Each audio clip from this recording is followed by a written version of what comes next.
Chapter 609. Rui Win. Not easy to control. The little girl's lips moved slightly. Were it not for Luo Nan's powerful mental senses, he would not have been able to hear these words clearly. Luo Nan didn't understand. Not easy to control. Hovering in the air? Oh, you haven't completely learned how to fly yet. Let me lend you some strength. Rui Win shook her head slightly. The environment, it's very difficult. Her voice grew even quieter. It seemed that it was especially strenuous. This was absolutely not the result of not being able to fly. Rather, it was more like being bound by an invisible bird net, restricting her ability to move.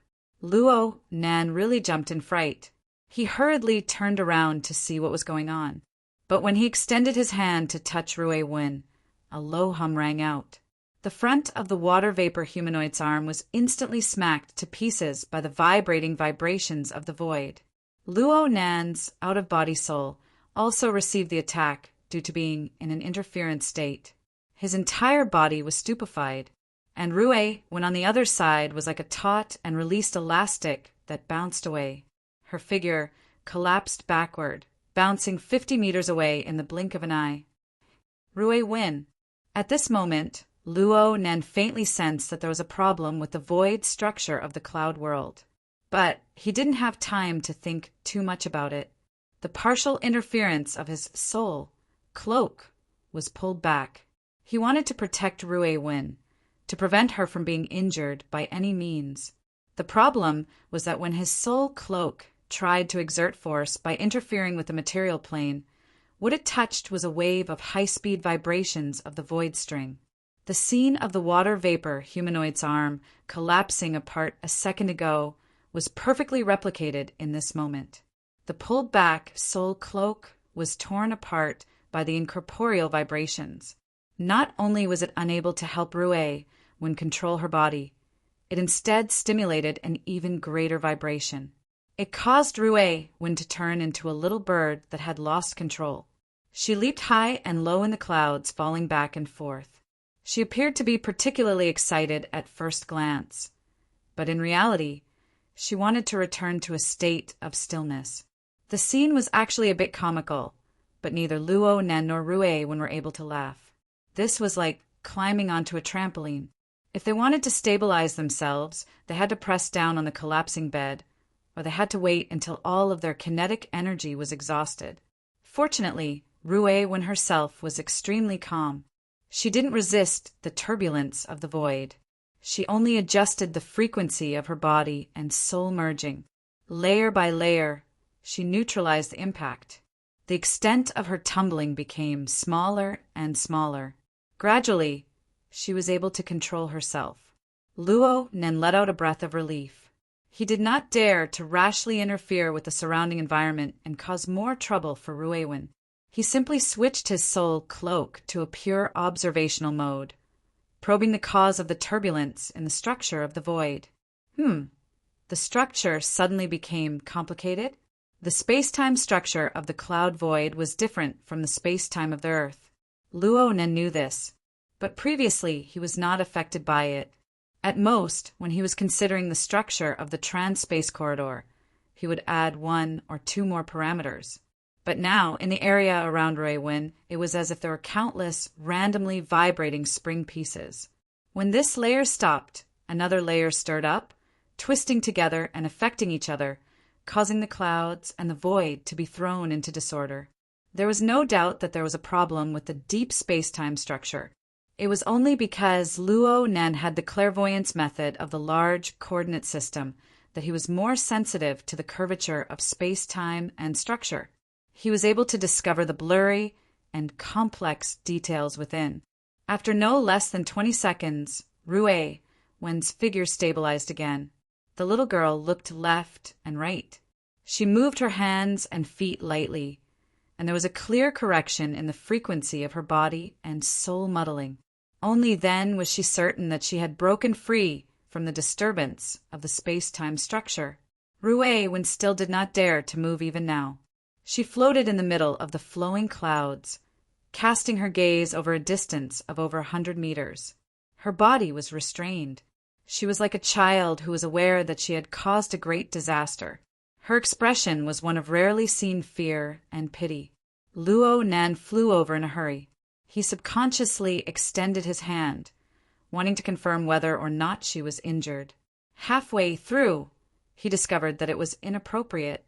He could only caress the little girl's forehead and brush aside the messy hair on her forehead.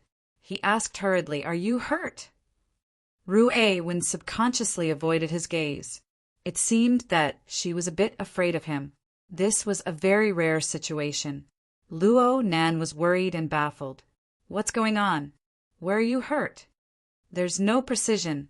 What?" This was the first time Luo Nan felt that Wen and he were not on the same wavelength. If this continued, he could only touch her. Wen simply buried her head under Luo Nan's gaze. Her voice became even deeper and a bit hoarse. "The structure here is too complex. It's very hard to have precision in an assassination. Luo Nan was stupefied. Even though his soul was in an out-of-body state, he still felt an intense, trembling sensation. He asked subconsciously, "Precision? You can't control it? Is it hard to display your body and soul fusion in this place?" "When I jump." Wen's words were incomplete, but Luo Nan still understood. "Normal movement is fine. But if it's like when you killed Jin Tong, can't you jump through space?" Wen buried her head even lower. She didn't make another sound, but it was clear that she was tacitly agreeing. Luo Nan was really stupefied. At this moment, the heart of his main body, which was far beneath gear, was about to jump out of his chest. The scene of Wen struggling to adapt to the void in the clouds came before his eyes. That's right. Luo Nan had guessed it. Wen should have wanted to attempt to jump through space. But when she used the form of body and soul fusion to interact with the clouds in the void, the structure of space and time manifested an extremely astonishing complexity. It brought Wen far too many disturbances. It destroyed the stable rhythm of her body and soul fusion. There was no need to say what happened next. How could it be like this? Gongqi. What about Gongqi? Gongqi also had the ability to jump through space and teleport. But why didn't he have any problems? Luo Nan pondered it over and over again. He felt that there was only one reason. Gongqi came in the form of an out-of-body state. Snake Tongue, who he often brought along with him, was the same. Perhaps the astonishingly complicated disturbances and changes like Wen's would not occur if she used the form of pure energy to shuttle through space and time. Otherwise, she could be like the mushed-mouth ape. She could fly purely with her fleshly body, not involving techniques like the void shuttle. But why didn't any problems occur when he used the airdrop to transport supplies through the cloud world? Well, it was useless to think about these things. The crux of the matter was, what to do? Luo Nan's mind was a chaotic mess at this very moment. When only appeared for 1/10 of a second or even 100th of a second in his entire plan. But she was the deciding force of victory. If a problem occurred in this segment, then all his other plans would become a joke. Luo Nan's mind was spinning in circles, but Wen's whisper reached his ear. "I can do it." Luo Nan wasn't able to react in time. And at this time, the water vapor forearm formed from interference trembled once more. It was suddenly bounced away by the tyrannical shockwave from Wen's body. Wen. Luo Nan shuddered. He subconsciously wanted to exert force, but he fell half a step behind. The little girl's figure was like a fragile bubble, vanishing between his fingers. Luo Nan understood what Wen wanted to do right now, even if he was an idiot. The little girl actually wanted to forcefully practice the void shuttle. Did she really think that the structure of space and time was a trampoline? Luo Nan's thoughts flashed, and he heard an extremely subtle shattering sound come from the surrounding mist. It was completely different from the pure vibrations of the structure of space and time before. This time his scalp really exploded. He wanted to use the soul cloak to forcefully interfere, but he was worried that it would backfire on him. He could only shout over and over again, "Stop! Rui Wen! Stop!" Rui Wen didn't listen to his command. Her figure just flashed within Luo Nan's sensing range before disappearing. Then she continued to flash and disappear in the surroundings like a flying phantom. Reality was hard to distinguish. Buzz, buzz, buzz, buzz. Luo Nan wasn't too sure about the specific structure of the surrounding space and time, but the rumbling sound, which was continuously pushed higher and higher, struck directly at his heart. It was as if it could become a warning sound of collapse and destruction at any moment. Luo Nan stomped his feet in anxiety, but he was simply unable to stop Rui Wen from practicing. He could only use his mental senses to lock onto Rui Wen's figure with all his might. He watched as she shuttled through the void, controlling the landing point of her figure with difficulty. Rui Wen only needed to adapt to a single structural frequency with each jump on Earth. But right now, she pierced through a layer, and then another layer followed. She was strong and weak, fast and slow, and they were even diametrically opposed. The complex, fragmented, and irregular structural pattern made one simply go crazy just by watching. The more Luo Nan watched, the more worried he became. He couldn't care about anything else. He shouted at Rui Wen, "Let's pause. Pause, okay?" I can. Rui Wen's voice was small and trembling. She still didn't listen to Luo Nan's command, and her voice clearly carried subtle emotions. Luo Nan never expected that Rui Wen would actually have such a stubborn and rebellious side to her. He could only lock onto Rui Wen's figure and earnestly persuade her, "Let's go back. Let's go back and find some time to do systematic practice, okay? We need to do some preliminary research first. Don't forget that I'm the guide. You'll be fine, but I won't be able to if a problem occurs. We need to solve this matter together." Rui Wen responded 2 seconds later, but there was no change in her voice. "I can do it." Rui Wen. Luo Nan was practically roaring. This time, what answered him was an even more intense trembling in the surrounding void. The turbulent shock waves even traveled several hundred kilometers away, twisting the clouds and causing them to scatter and shatter. The shock waves possessed an even greater impact force in the central region. Luo Nan's water vapor figure suddenly froze on the spot. It was severely warped and deformed. His consciousness seemed to have been cut into several pieces, turning upside down and in disorder. At the same time, he clearly sensed a cacophony. It was so discordant and ear-piercing, but in the next second, the vibration became smooth. It was as if someone was plucking the strings of a zither from the depths of the clouds. It was excessively deep, making it impossible to hear the true melody. But the smooth, graceful, and orderly vibration cut through the whistling clouds and astral winds. It transmitted into Luo Nan's soul, resonating with him. Luo Nan was stupefied for nearly 5 seconds before waking up, as if he had just woken up from a dream. He unleashed the senses of his soul, cloaked to lock onto Rui Wen's position, but there was nothing under his senses. Luo Nan's soul was about to freeze in that instant.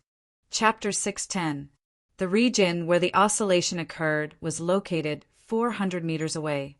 It was extremely easy to distinguish whether it was through mental senses or naked eye observation.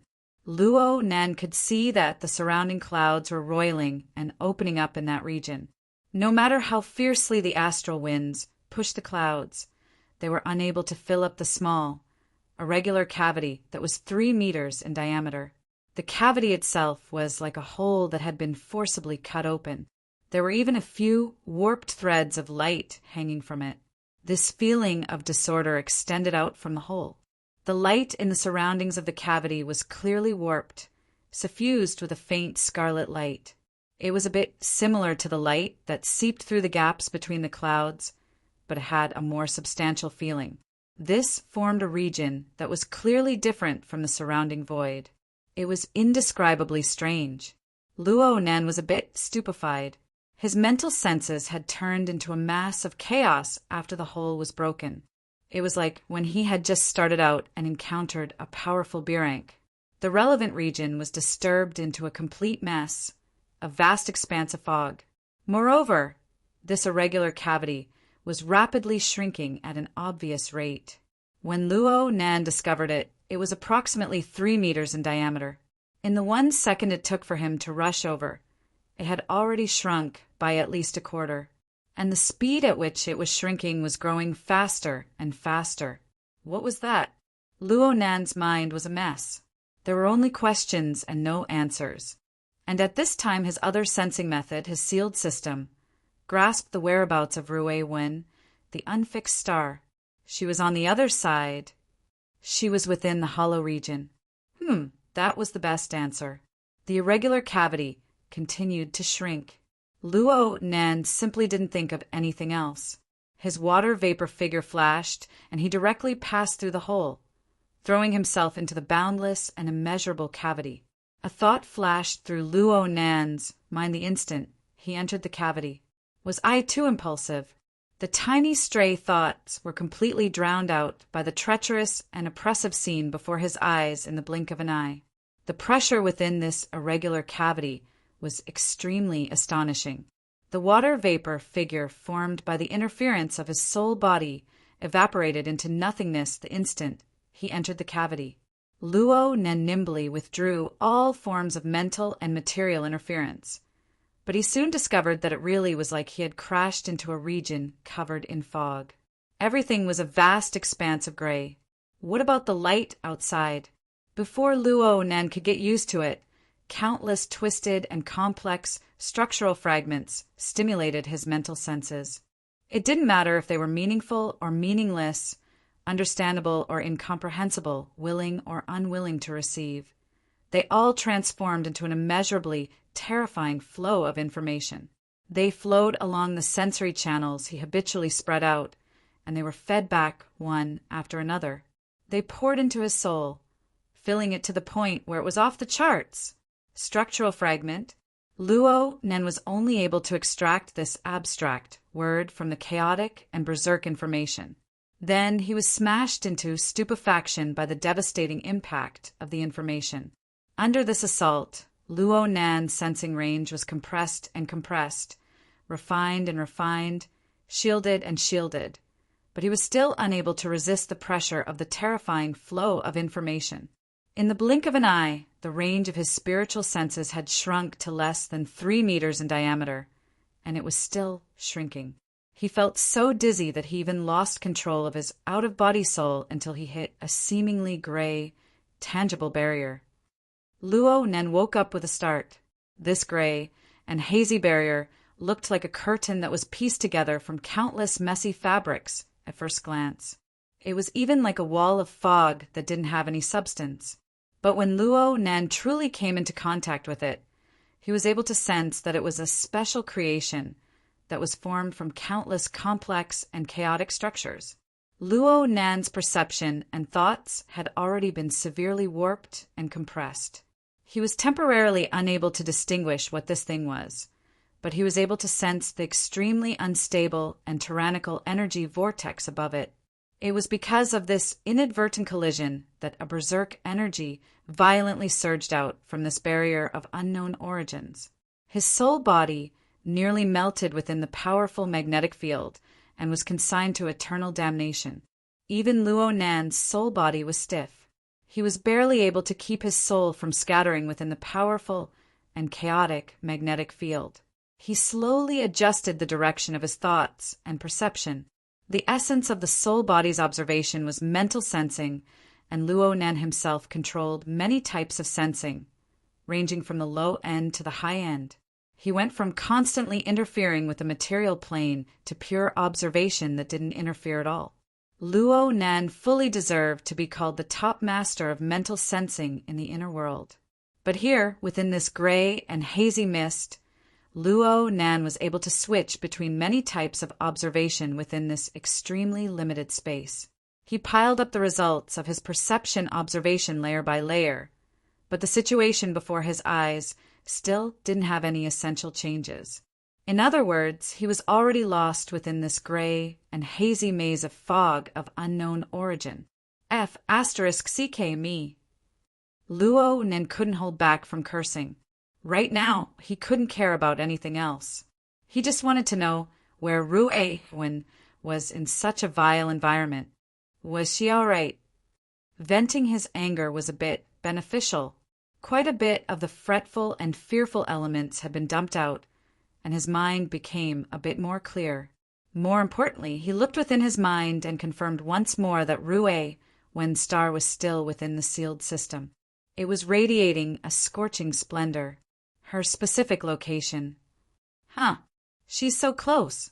Luo Nan and Rue Wen's consciousness completed an even higher level of connection at this moment. Luo Nan subconsciously called out, Rue Wen. The dusky mist barrier in front of Luo Nan was the strange creation barrier that nearly caused Luo Nan to melt within the powerful magnetic field. It suddenly fluctuated, and its entire structure seemed to be collapsing. Its density dropped at a rapid pace, and then it collapsed and dispersed into a mass of misty smoke. Luo Nan confirmed that there was a buzzing, vibrating sound ringing out in front of him. Countless meaningful and meaningless structural fragments were being unfastened and unhooked. Some of them disintegrated without a sound. Some of them were dragging along faintly discernible electric flames. They were even like blades grinding against each other. The area in front of him was still dangerous enough to make one shiver with fear.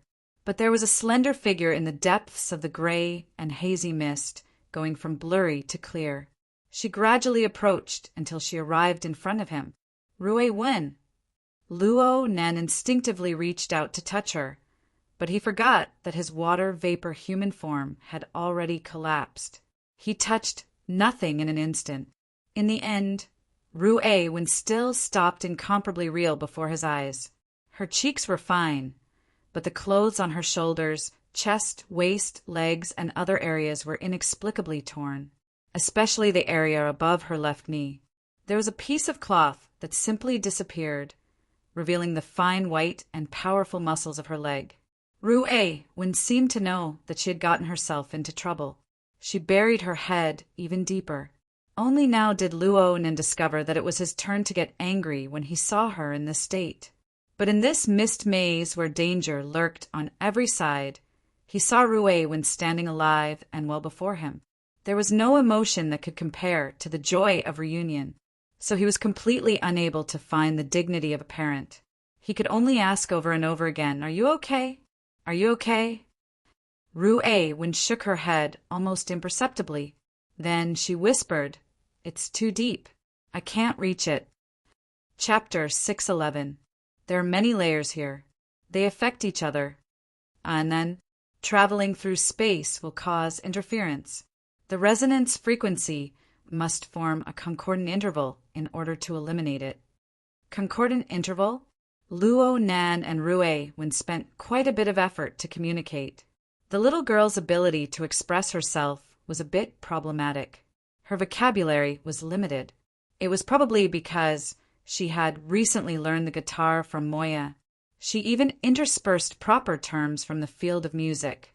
In the end, Luo Nen had a superficial understanding of music theory. He knew that the concordant interval was a musical interval that sounded pleasing to the ear. It was a musical relationship that was relatively harmonious in the auditory impression. Rue Wen made an analogy. For the time being, Luo Nen didn't know whether it was appropriate or not.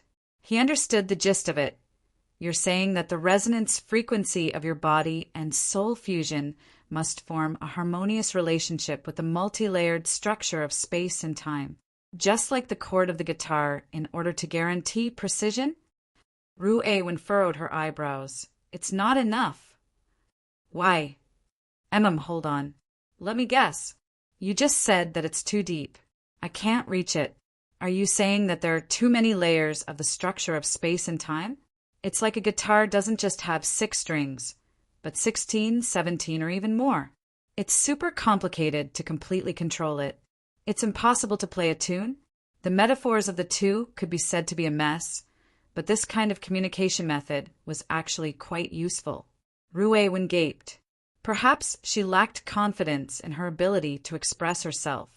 In the end, she just nodded her head lightly, indicating that this was what she meant. Excellent, excellent. Luo Nan's doubts were resolved. Plus, Rue Wen was perfectly fine before his eyes. Luo Nan felt much more at ease. His mind spun all the more nimble, and his train of thought became clearer. In the current situation, he needed to ensure that he and Rue Wen were safe and sound.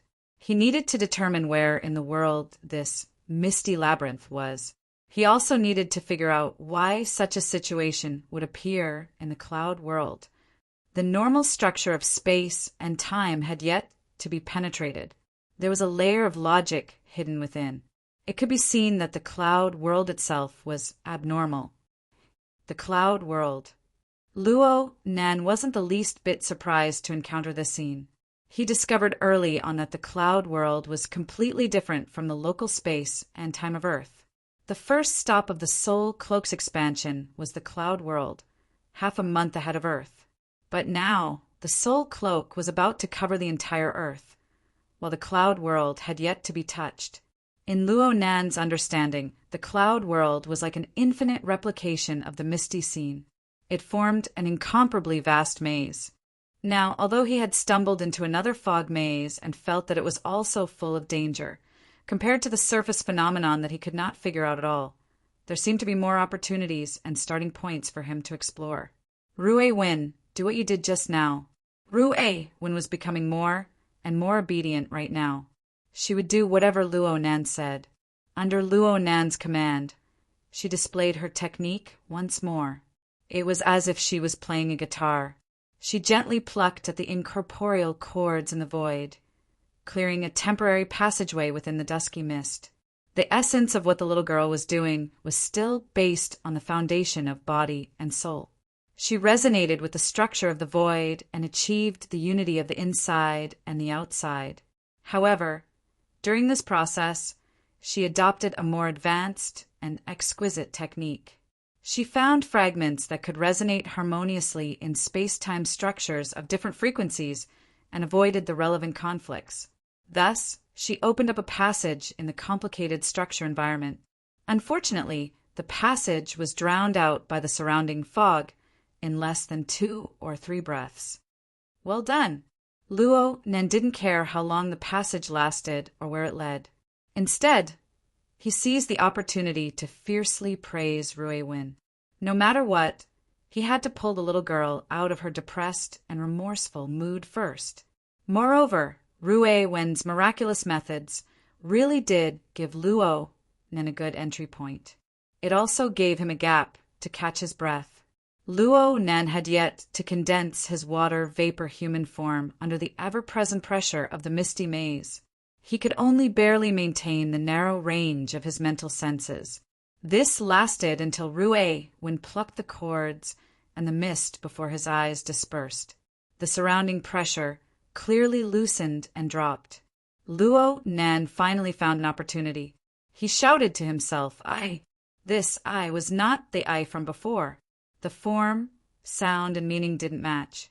But Luo Nan's goal was clear. He borrowed this chance to visualize the mysterious I character. His mind naturally congregated. Then he used the pure observation mode to comb and adjust his mental senses anew. He reestablished the large coordinate system. He slowly but surely seeped into the impermanent gathering and scattering mist. He recalled his previous experiences, including today's observations and the results of his earlier observations. He formed a basic judgment regarding the logic and mysteries of the misty maze and even the cloud world. This place is the accumulation of many configuration fragments. Rue Wen looked at him attentively.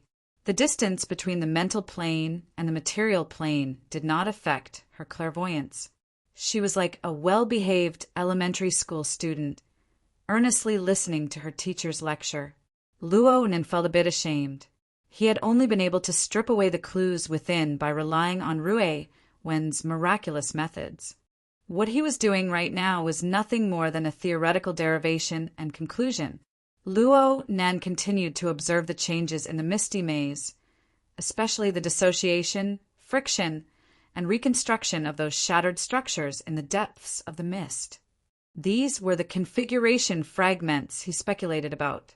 They were like countless catkins floating in the air. They came and went with the wind, hugging together randomly to form all sorts of hairy balls. It was just that the internal structure mechanism was hundreds of millions of times more complex. Due to its complexity, a portion of this random structure process was successful. Perhaps it was meaningful. There was also a considerable portion that failed. Perhaps it was meaningless. But regardless of whether these structures were meaningful or meaningless, they all seemed to revolve and pile up under some sort of mechanism. They formed a boundless misty environment of varying thicknesses and densities. Even the density was different. Then this complex maze was constructed, and if one were to push a layer deeper, the misty maze is like this.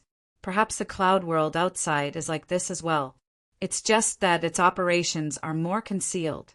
If it weren't for your fleshly body traveling through the void and causing a huge commotion, you wouldn't have been able to see through this layer of cover. I couldn't see through it. Gong Chi also couldn't see through it. Rui-Wen stared fixedly at him. Her appearance made Luo-Nan want to reach out and stroke her hair.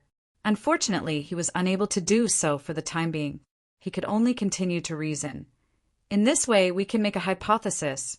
This misty maze is an even deeper region of the cloud world. If the cloud world is a display, a projector, an output that is like a scene between reality and fantasy, then this place might be the mainframe. The wiring and whatnot looks extremely messy, but if we follow the clues and search, we will always find the CPU. Am I right? Rui-Wen was silent. Her brows were even slightly furrowed. It seemed that she was doing her best to understand and ponder. She looked extremely cute. Chapter 612. There's something? It's only normal to have something. Since this misty labyrinth was the host, possessing its own operating laws and rules, then it was normal to have a CPU hidden deep within. However, Luo-Nan was unable to guess what the CPU looked like. He asked Rui-Wen, but he did not receive an accurate answer. Rui-Wen just shook her head. I can't see it. It's normal that you can't see it.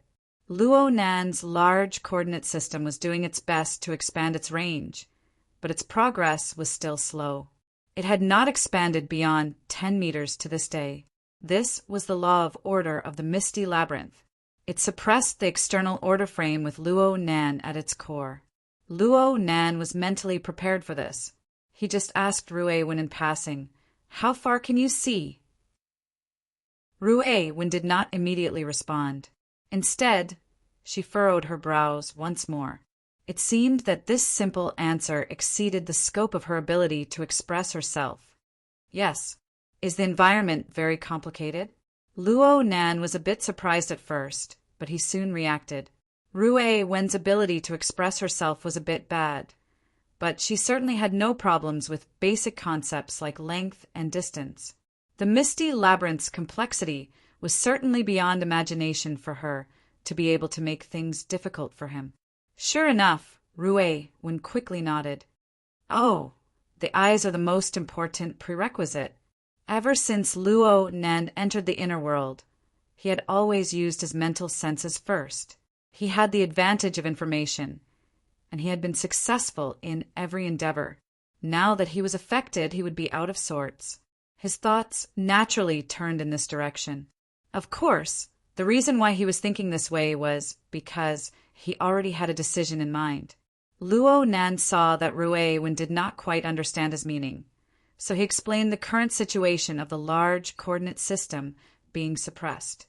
He also took the opportunity to explain how he should deal with it. Luo-Nan would feel that he had lost out if he did not properly utilize such an outstanding listener. It's not enough to rely solely on the large coordinate system to solve this problem.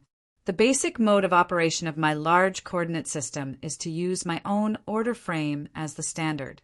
I use my own extraordinary domain to forcefully replace the natural order of other space-time structures. It's fine if it's purely observation. It's nothing more than a label conversion. But if I carry out mental and material interference, it's the same as going head-on against the order of the entire space-time structure. However, in actual operation, we can use more advanced and ingenious methods to bypass this obstacle. Do you know what that method is? Luo Nan was about to announce the answer, but he didn't expect Rui Wen to actually open her mouth and answer after a short period of thought. Coupling. All right. Luo Nan was both happy and surprised. How did you guess? You said it before. I said it before? Luo Nan's mind spun a few times.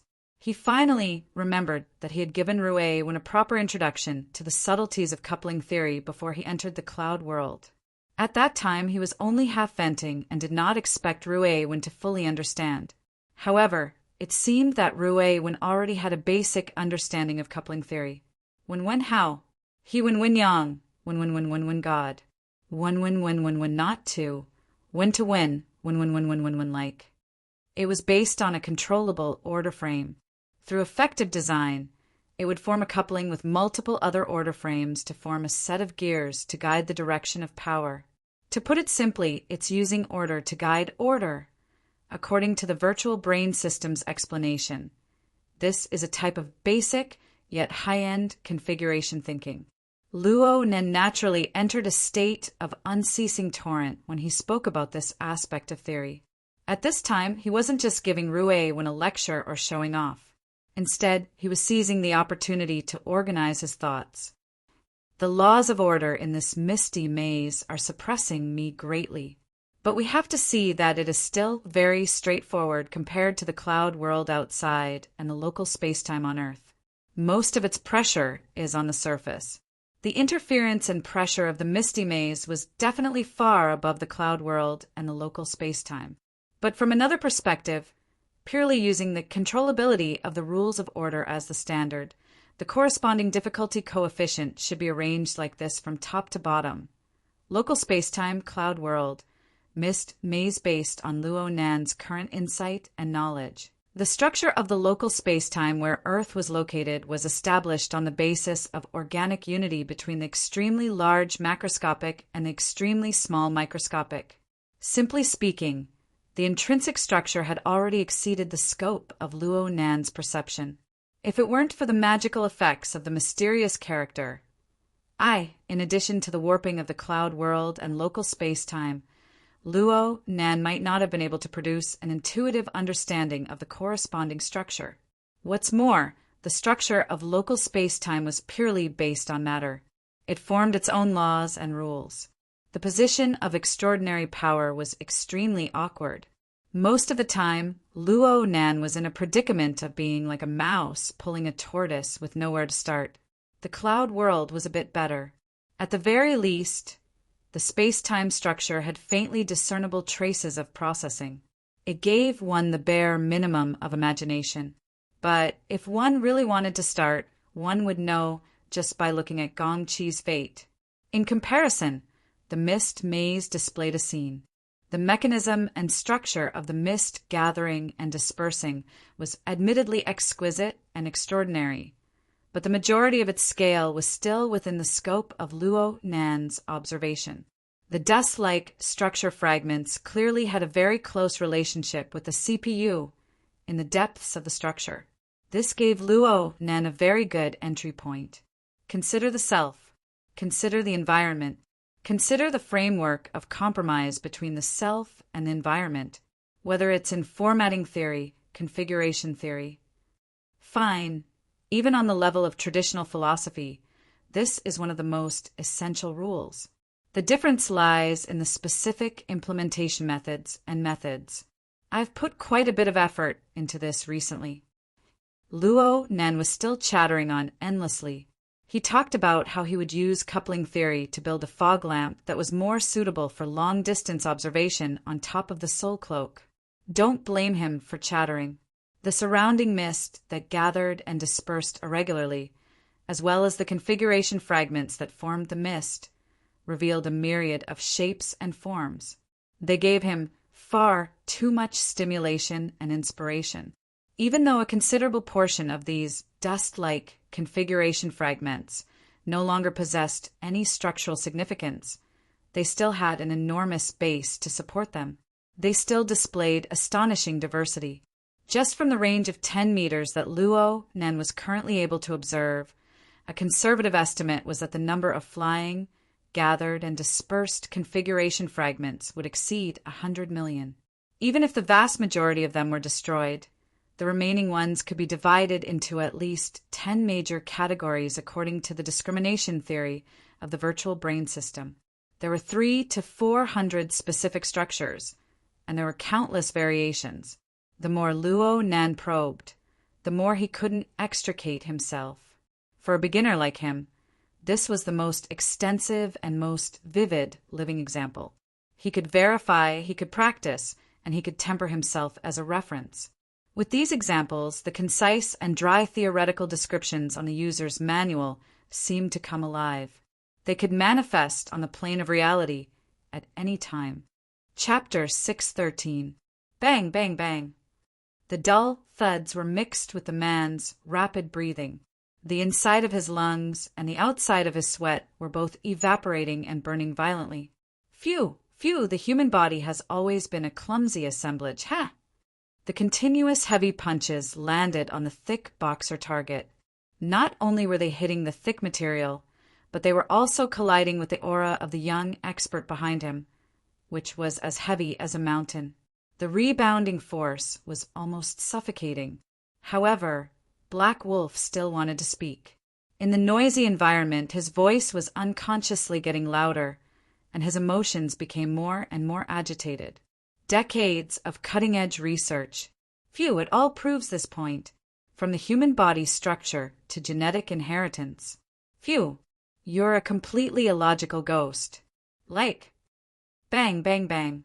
Black Wolf's punches were faster and fiercer than the one before. His clash with the boxer target also became more intense. His exchange with his sparring partner was already close to a confrontation. The two of them changed their footwork and moved their bodies, exceeding the standard of boxing champions in the normal world. The sparring partner's head blocked behind the boxer target and replied in a muffled voice, "The physical side is not weaker than the mental side." Upper limit, upper limit. Black Wolf jumped to attack, but he grimaced because of the pain in his spine. His punches were a little weaker, but his voice was getting louder and louder. How can a lousy foundation build a skyscraper? It's still a barbaric growth period. In the near future, phew you. Again. Look. Enough, enough, Brother Black Wolf. I've had enough for today.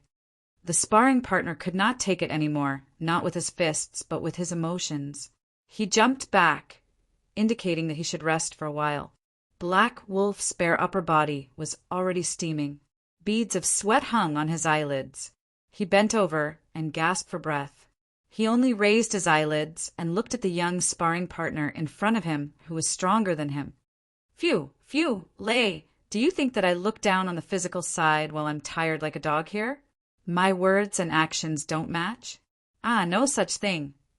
Shuai Lei took off the boxer target and wiped the sweat on his face. Actually, our dojo master said something similar. Oh? Shuai Lei smiled. Dojo master, you said that there is a limit to the human body, and you want me to come into contact with the exoskeleton technology to fully connect with the times. So I came to this training center? Your dojo owner runs a dojo, right? Not bad. Not only are you adept at imparting martial arts, you also have such a way of thinking. Black Wolf also threw down his boxing gloves and ended the final practice. He got off the ring with Shuai Lei. Actually, in ancient times, many traditional philosophies already had this understanding. Just like in Buddhism, it is said that the human body is a stinky skin bag. Isn't there a saying that goes, "Fill up the stinky skin bag all day long. When will the day come for transcendence and reach the shore?" For us cultivators, we mainly use it to overcome disasters and temper our minds. It's fine as long as it's enough. We can't hang on to this tree forever. If there's a chance, we can totally find another way. Shuai Lei did not know how to respond. Black Wolf grinned, revealing his sharp canine teeth. At our level, immortal souls are no longer empty talk. It's still the same saying, the physical body is only the foundation for germination, not a cage to trap. So I'm very open-minded now. When my injuries are more or less healed, I'll apply for a deep physical transformation to improve the physical body and the environment for my soul. Or I should thank you. You're my benefactor who woke me up. No. Shuai Lei was dizzy when a phone call came in. He secretly sighed and picked it up without even looking. But in the next moment, he suddenly froze on the spot and straightened his back even more. Auntie Luo. Oh, I'm not with Nanster right now. It's fine, it's definitely fine. Rui Wen is also very familiar with them. It's definitely. I know she's with Nanster. Yes, don't worry, it's definitely fine. The phone call was quickly hung up. In just a few short sentences, Shuai Lei's body was already drenched in sweat from his training. He subconsciously shivered. Oh my God! Black Wolf was a little puzzled. What's wrong? An elder is asking me about something. Wait a moment. Another phone call came in. This time, Shuai Lei glanced at it. It was Xie Junping. Brother Ping. Auntie Luo also called you? No wonder. Don't use me as an excuse. How would I know where Rui Wen went? That girl comes and goes like a ghost. Did she order breakfast from Sister Cat Eyes this morning? Then she must have gone to Gear. Okay, Gear is full of people right now. It's not convenient for Brother Qin and the others. I'll go over. Did you just come out from the orphanage? How about you take a turn and pick me up? I'm at the Exoskeleton Training Center in Trigate District. Okay, thanks a lot. I'll wait for you at the main entrance. After talking for a while, Shuai Lei finally straightened out the situation. He turned his head and said, Brother Black Wolf, you see, I have something to do over here. Okay, you go? I'm almost done here. We'll talk later. Black Wolf was also smiling. His thin face was rather sunny. Shuai Lei replied with a smile and took his leave. He hastily took a shower and took the free, nutritious meal from the training center. He waited by the side of the road while eating. A few minutes later, he saw Xie Junping's phantom flying car drive over. The two were familiar with each other, so Shuai Lei didn't regard himself as an outsider. He stuffed the nutritious meal into his mouth, puffed his cheeks, and helped open the door and get on the car. It was already nighttime by now. People were coming out from the training center one after another. Among them was Black Wolf's thin, tough, and valiant figure. The two called out to Black Wolf. Someone drove over to pick him up. They waited for him to get on the car, and Xie Junping drove away. Xie Junping casually asked, Who is that? Shuai Lei swallowed the nutritious meal and said, a fellow member of the society. He came here for rehabilitation. In the past, how do I put it, it was pretty complicated. To put it simply, I was the main culprit who made him come here for rehabilitation. It was at the end of September when the human-faced arachnid disaster happened. Brother Black Wolf was a member of the operation team. He was careless and was controlled by a human-faced arachnid. It attacked Nanster, and I just happened to run into him. Shuai Lei gave a general explanation of the situation at the time. Black Wolf was the most unlucky member of the operation team. His spine had been injured by Shuai Lei in the fight in the elevator. He had only recently recovered and was undergoing rehabilitation. Shuai Lei happened to follow the society's introduction and went to this training center to do exoskeleton training. The two sides met. Oh, you beat him up like this. Wouldn't I take the opportunity to beat you to death? I was in a hurry to save him. Besides, Brother Black Wolf is quite magnanimous. He's a bit. Sigh. What's wrong? Nothing. I just wanted to ask, Brother Ping, what do you think about the relationship between body and soul when you study and cultivate with Dean Wan? Forget it, it's useless to ask. Xie Junping laughed. Under the influence of Dinwan, the order of creators he belonged to could be said to be the most staunch materialist. There was no place for pure spiritual bodies, such as souls. Of course, Xie Junping had not reached this level yet.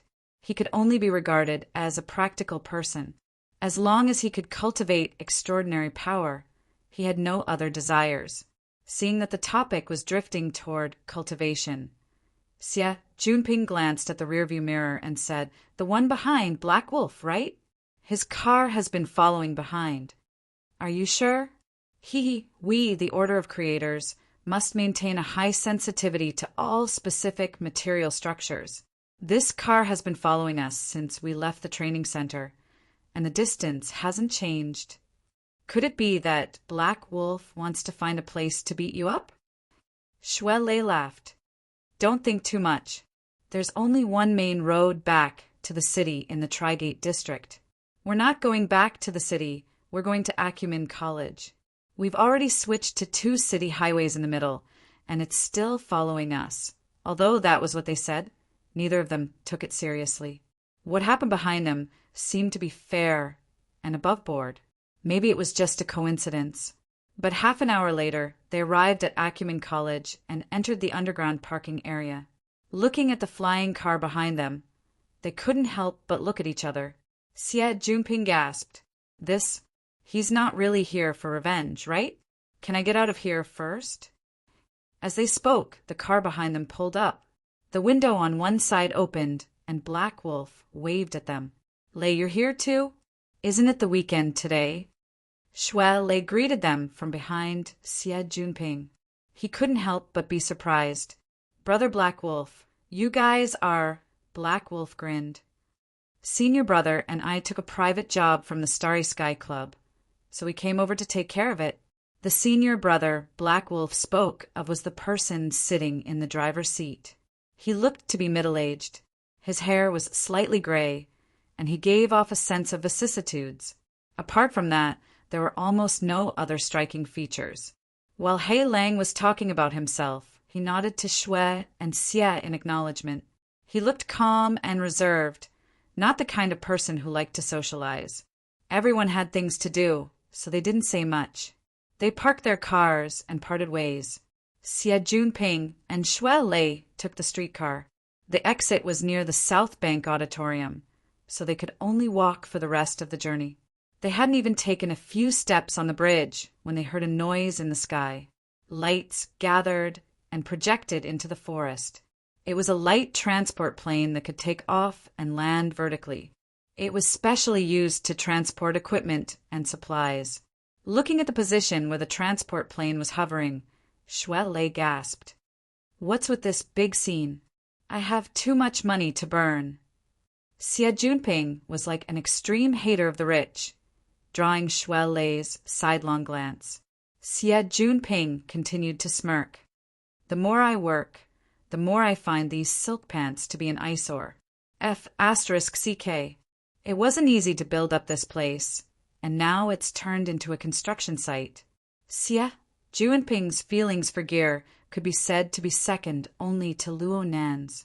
This building had been cleaned and renovated twice, and he had been the one to do it each time. He hadn't even paid this much attention to his own house. Xie Junping couldn't help but feel uncomfortable seeing the fruits of his labor change beyond recognition. He mumbled to himself as he walked inside. He walked from the forest path to the small plaza in front of him. He was just about to enter the lobby when a shadow suddenly leaped past his feet, bringing with it a gust of wind. Chapter 614.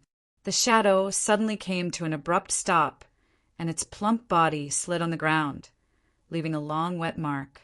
In the next second, Jerry, the muskrat that had already become Rue Wen's pet, plunged over and hugged Xie Junping's trousers with quite a bit of strength.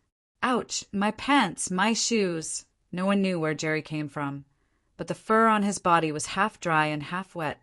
He swung his long tail, causing the ground to crackle. He looked anxious and restless. Xie Junping said that he disliked it, but if he was really angry at it, he wouldn't have called it sun. He and Jerry could be said to have gotten to know each other through a fight. Back then, they had fought for several days, and he hated this muskrat to the core.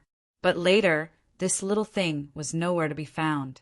When it appeared again, it had already transformed into Rue Wen's pet. This was how people felt.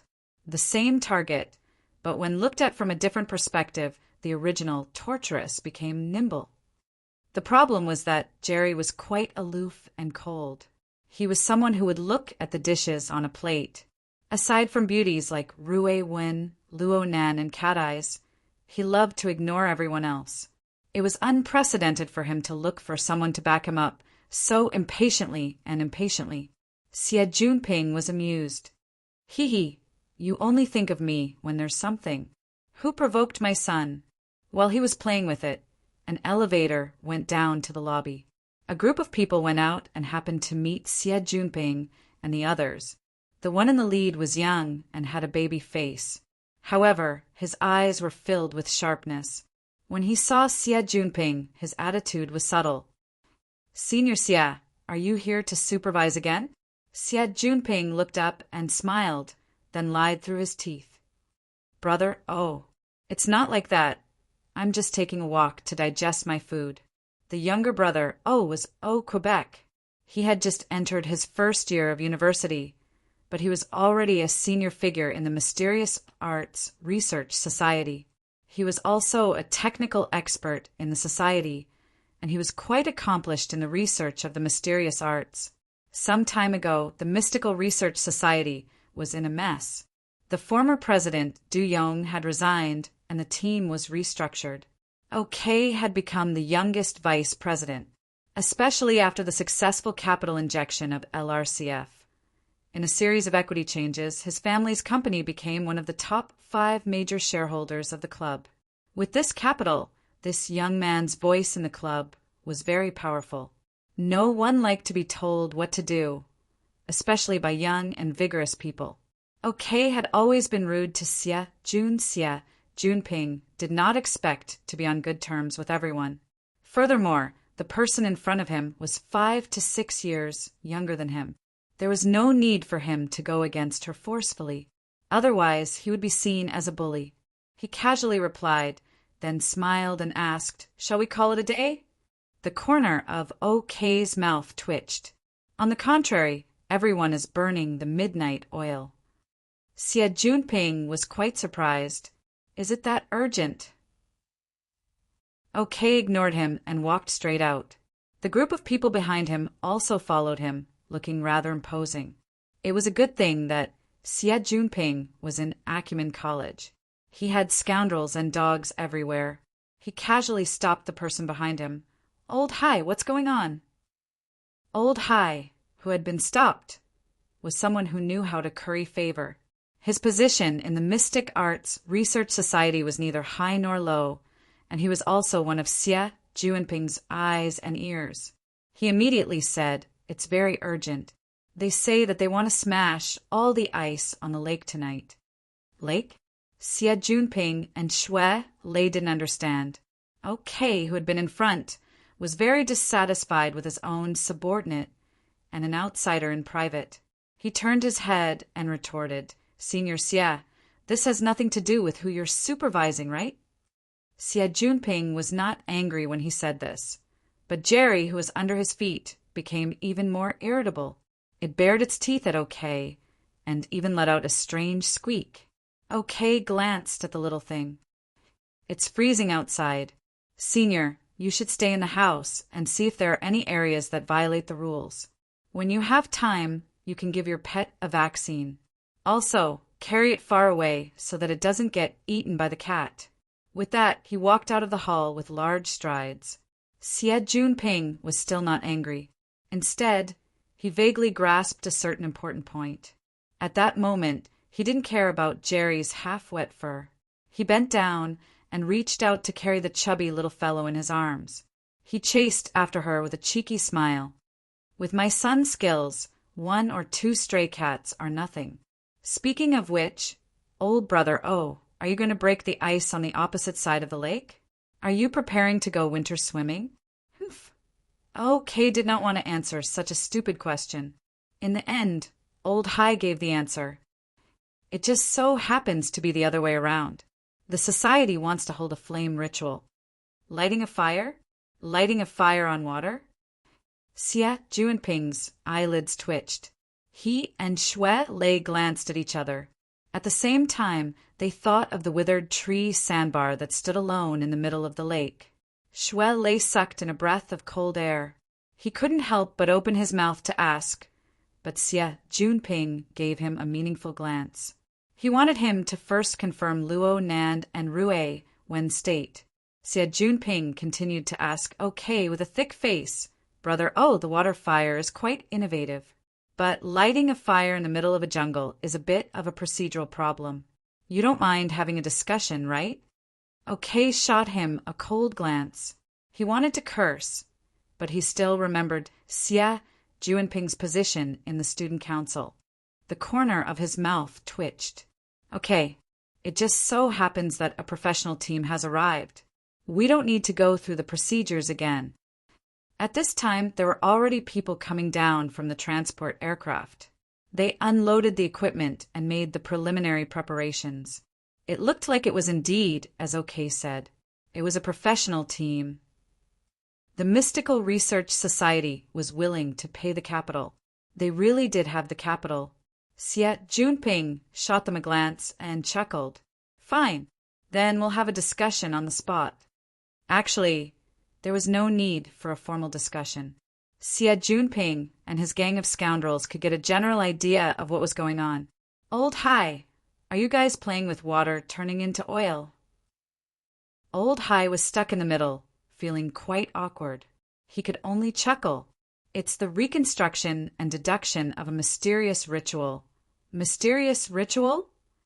Shui Lei was even more surprised. OK was really impatient. Senior Xie, you're a supervisor. There's no need to include the details of our society's activities, right? Everyone has a curious heart. Xie Junping was still laughing. Old Hai, who was familiar with Xie Junping, was shocked by his shamelessness. To put it bluntly, this was the result of him getting to know Luo Nan and following Dean Wan to train. Ever since he experienced the magnificence and wonders of the inner world, he looked at the little problems in a corner of Acumen College. His attitude was completely different. In the end, OK was still young. He was extremely annoyed by Xie Juanping's shameless pestering, but he couldn't find a reason to turn hostile. He simply turned his head and ignored Xie Junping. At this time, Old Hai could only continue to be responsible for explaining. We want to reconstruct and reproduce the Eleusis secret ritual. You've heard of this, right? So what if you look down on me? Don't forget, my best friend is a member of your society. Our school's student council has always been concerned about the direction of the society's activities. Xie Junping had already completed his search at the speed of light as he spoke. The Eleusis secret ritual was one of the most famous and ancient mysterious rituals of the West. Some people say that it originated in the 19th century BC. It was fused with religious mythology during the ancient Greek era to obtain a stronger vitality. Through the stimulation of the search results, Xie Junping had a faint impression of it. There was an introduction to it in the History of Religion course. Luo Nan seemed to have mentioned it some time ago. Old Hai continued to explain. He said that the Mystic Arts Research Society was preparing to reproduce this mysterious ritual in gear on the North Bank. Of course, they weren't just copying it. In fact, the details of this ritual had long since been buried in the dust of history. If they wanted to reproduce it, they could only reconstruct it creatively. Oh, great ambition. Xie Junping expressed his admiration out of politeness. Old Hai cast a glance forward and saw that OK had walked far away. He giggled and spoke in a strange tone. Yeah, under the stimulation of male hormones, it's strong and straight. Huh. Old Hai smiled mysteriously. Speaking of which, Director Xie, you're no longer on the same level as us Ivory Tower people. This year, will there be...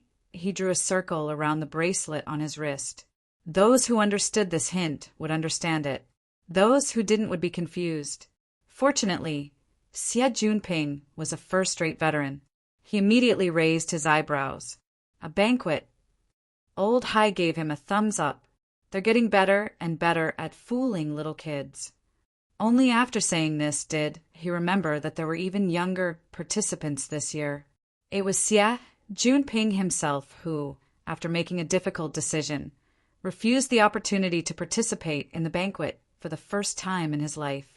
This was because his cultivation was at a critical juncture. He could foresee a qualitative change in his life not too far away. Those excessively straightforward conquest games no longer possessed a strong attraction. He would not tell Old Hai such words. He only revealed a smile. Old Hai was not surprised at all. He took the opportunity to tell him what he had heard. I heard that this year it's also the theme of mysticism. Many people in our circle have won the lottery. What does this have to do with your reconstruction of the Eleusis ritual? It has a lot to do with it. Vice President O is preparing for this. He wants to amaze the world with a single brilliant feat. Did he go in the wrong direction? With the way things are over there, mysticism is just a gimmick. At the end of the day, it's still a matter of men and women. Old Hai chuckled. That should be right. I heard that he has already invited President Tang to be his female companion. This is the stepping stone. President Tang? Tangy? Xie Junping was really shocked. Damn, they're almost 10 years apart. This kid is into this kind of thing. Could it be true love? There's still a backup. Our hibiscus flower. Fei Jin? Isn't she about to graduate? I understand. It's indeed true love. He had just come of age and was already in such a hurry to expose his taste. This kid was still immature. In comparison, the other younger one seemed to be about the same. He was overthinking. I still have to sort out the logic here. The banquet isn't going to be held here. Old Hai was surprised. You don't know? This year's main venue is set to be at Cloud City Water Village. A bunch of lively people are preparing to freeload on the periphery. Xie Junping had already let the cat out of the bag. Old Hai did not think too much about it. He was just envious. This is a university town. Is there a better place to party and hunt? We can open up a second battlefield at any time. At that time, the entire Pingjiang district will be covered. This group of scum is getting more and more arrogant. Xie Junping spat. His heart was itching. Fortunately, he immediately remembered Dean Wan's teachings. He recited the words, "Material nature is supreme," to settle his mind. Chapter 615. Before Xie Junping could figure out what was going on, Jerry struggled to jump out from his arms. It slithered down to the ground like a wisp of smoke. It crossed the dense barrier of trees with a few steps and leaped onto the surface of the lake. It didn't care about the different layers of ice on the surface of the lake. It dashed towards the center of the lake. Son, Jerry. Xie Junping didn't manage to catch it, nor did he call it back.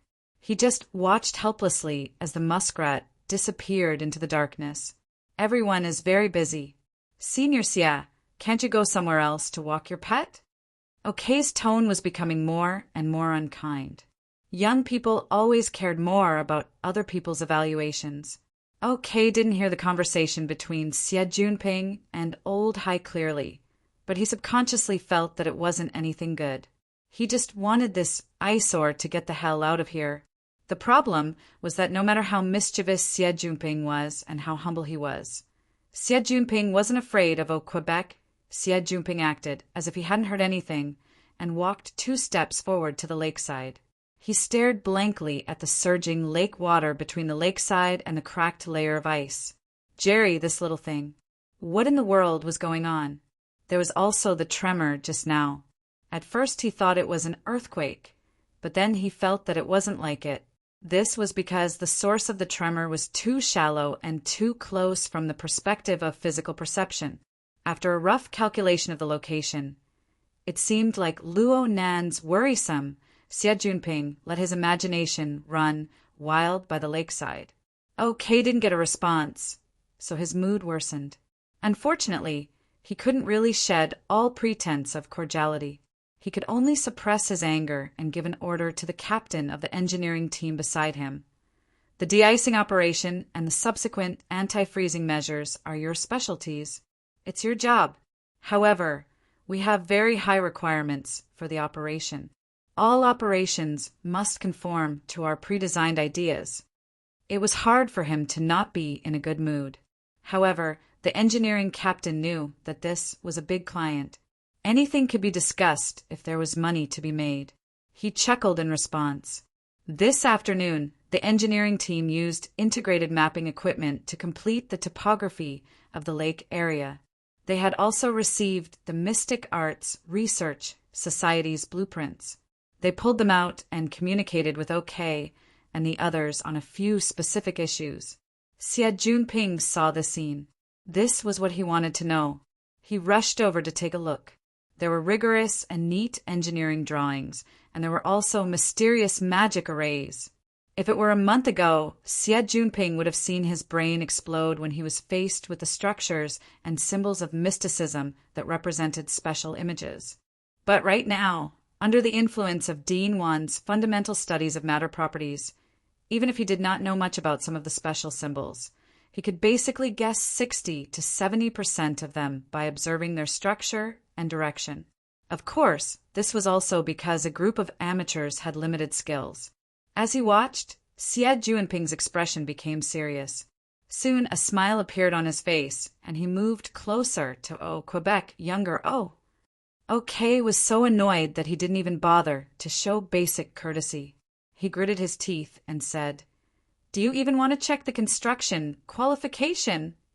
No need, no need. The Mystical Research Society had always been dependable. Actually, during this period of time, I've also begun to be interested in mysticism. I've also done some research in private. OK looked at him with a gaze that said, "Are you kidding me?" Xie Junping winked at him and slid his hand on the projection of the design drawings. From the design drawings, this is a combination of magic arrays. It's not complete enough. It might be a problem with a level. Seeing OK sneer, Xie Junping immediately continued, but it might also be because it needs to be coordinated with the mysterious ritual in time. If it can really be activated, I think that the extraordinary, the direction of magic power should be from the four sides of the lake to the center of the lake. The final destination is the withered tree, sandbank. Am I right? OK subconsciously looked at old Hai, who had shrunk back. He told you. Xie Junping laughed and continued to communicate. In terms of the overall structure of this set of drawings, does it lack a point of qualitative change? This time OK was really shocked. You really know? No, I was just blindly thinking. I thought that if I could see it with my eyes, there would definitely not be such a big mistake with so many professionals like you. Of course not. OK still gave a certain amount of respect to professionals. He reached out and pointed at the center of the lake in the dark.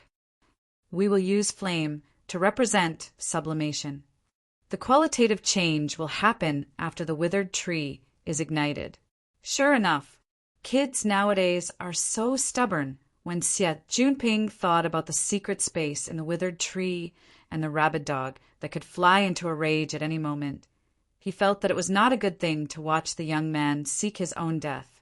He wanted to earn some merit from the living.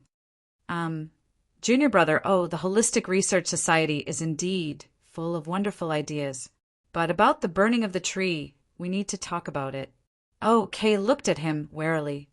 Senior Xie, you don't know much about our society's activities, so there is no need to say some things. You also know nothing about the terror of some people. Since he had grasped the situation, Xie Junping stopped smiling and stared at OK. Brother, no matter what activity it is, it must conform to the rules of the game. OK had long wanted to shed all pretense of cordiality. Hearing this, he sneered again. Are you talking about the school's approval? The school office, the student council, the parent-teacher conference, including the society office that Senior Siet is in. If there are any missing procedures, feel free to mention it. If there is one missing, the project will be immediately dropped. But if you can't find it, don't talk nonsense here. When it came to procedures, Siet Junping really choked. For a big society like the Mystic Arts Research Society, they had honed their skills in all kinds of materials and procedures. It was not easy to find loopholes, and it was even more difficult to say anything in a short period of time. While he was choking, OK turned to the others around and shouted, "Listen up, the society's task is very important. Before Christmas Eve, the layout of this place must be completed, and internal experiments must be carried out at least 3 times. Otherwise, the opening of the activity week will be a messy scene, and we will only be able to clean up the mess. Keep your eyes open for the next 2 days. Don't let those irrelevant people come and cause trouble. If you encounter any troublemakers, tell them to get lost." This was not just pointing at the mulberry tree, but scolding the locust tree. It was basically scolding Siet Junping. And among the society members that OK brought, there were very few wily old foxes like Old Hai. Most of them were newbies who had just entered the society, or perhaps they had long been aware of this. They had been working like cows and horses for the society for many years. Each and every one of them responded to the vice president's admonishment without end. They behaved extremely obediently, setting off OK's imposing manner. Siet Junping cursed OK in his mind for not recognizing good intentions. He was just about to think of another method when a voice suddenly entered his ears. It was very familiar. If it wasn't for you tormenting me, I would probably be in the same state right now. Huh. The corner of Siet Junping's eyes jumped. He turned his head to look and saw the crazy dog protecting his home that he had just cursed silently. He didn't know when, but he was already not far behind Siet Junping. He was leaning against the shore of the lake, casting his gaze very calmly. "Are you a ghost? When did you get here?" "Just now." Only now did Siet Junping understand the meaning of Luo Nan's words just now. Luo Nan was probably talking about the unforeseen event that happened on the day they first met. Luo Nan brushed shoulders with the Mystic Arts Research Society, but he had an even better opportunity. "Yeah, you want to thank me." Siet Junping was just about to tease Luo Nan when he saw Luo Nan's overly calm gaze. His heart twitched a bit. Speaking of which, Luo Nan was a master of perception that was publicly acknowledged throughout the world. Even if they were in the underground laboratory, this bit of distance was completely meaningless to him, and from multiple channels of information, Luo Nan seemed to be getting more and more used to using his fists to solve problems. Could it be that a murder was going to happen at Gear tonight? He subconsciously wanted to ease the atmosphere. Let's not get angry with a child. Hey, you came out wearing this. Siet Junping suddenly noticed that Luo Nan's upper body was only wearing a thin shirt despite the freezing weather. There was the school badge of Acumen College on his chest. Were all awakened this willful? Luo Nan went, "Oh." It seemed that he was completely indifferent to the bitter cold weather. At the same time, he was completely indifferent to what was happening at the shore of the lake. This wasn't right. Siet Junping was a bit stupefied. He subconsciously wanted to find more evidence, but he turned his head and saw Shui lay not far away. There was also Rui Wen, the person they were looking for. Oh, wasn't the jacket that the little girl was wearing Luo Nan's? He couldn't see anything else clearly due to the dim lighting. From the looks of it, could it be that she accidentally fell into the water? Siet Junping didn't have the time to think too much at this moment. OK had finished venting his temper at the group of laborers, and he saw a few more people appear at the shore of the lake. It must be known that he had just said that he was going to get rid of the miscellaneous people. Wasn't this a slap to his face? OK's baby face turned green. He was just about to open his mouth to berate Luo Nan. Luo Nan suddenly walked up to him. "Vice President, as a member of the society, I wish to express my opinion." Siet Junping cried out in his mind. Oh no! Okay was stunned for a moment. Only now did he clearly see Luo Nan's face. Luo Nan was more or less a celebrity figure in the Mystic Arts Research Society. Everyone knew that he had borrowed someone else's identity to enter the society. Not to mention his ability, his connections were certainly solid. K's brain spun for a while before he realized that Luo Nan and Xie Junping were on the same side from the start. But during this moment of stupefaction, Luo Nan had already continued speaking. I participated in the reconstruction of the basic design of the Eleusis mystic apparatus. I also analyzed and calculated the basic framework of the Star of David. I didn't consider supernatural powers at the time, or perhaps I should say the problem of magical powers. It doesn't have the capacity to carry this. It's impossible to go from 0 to 1. It's even more impossible to sublimate from 1 to 100. If the Star of David is still the key structure of the mystic apparatus, then there's no need for us to waste our efforts. What nonsense are you spouting? Okay instinctively berated.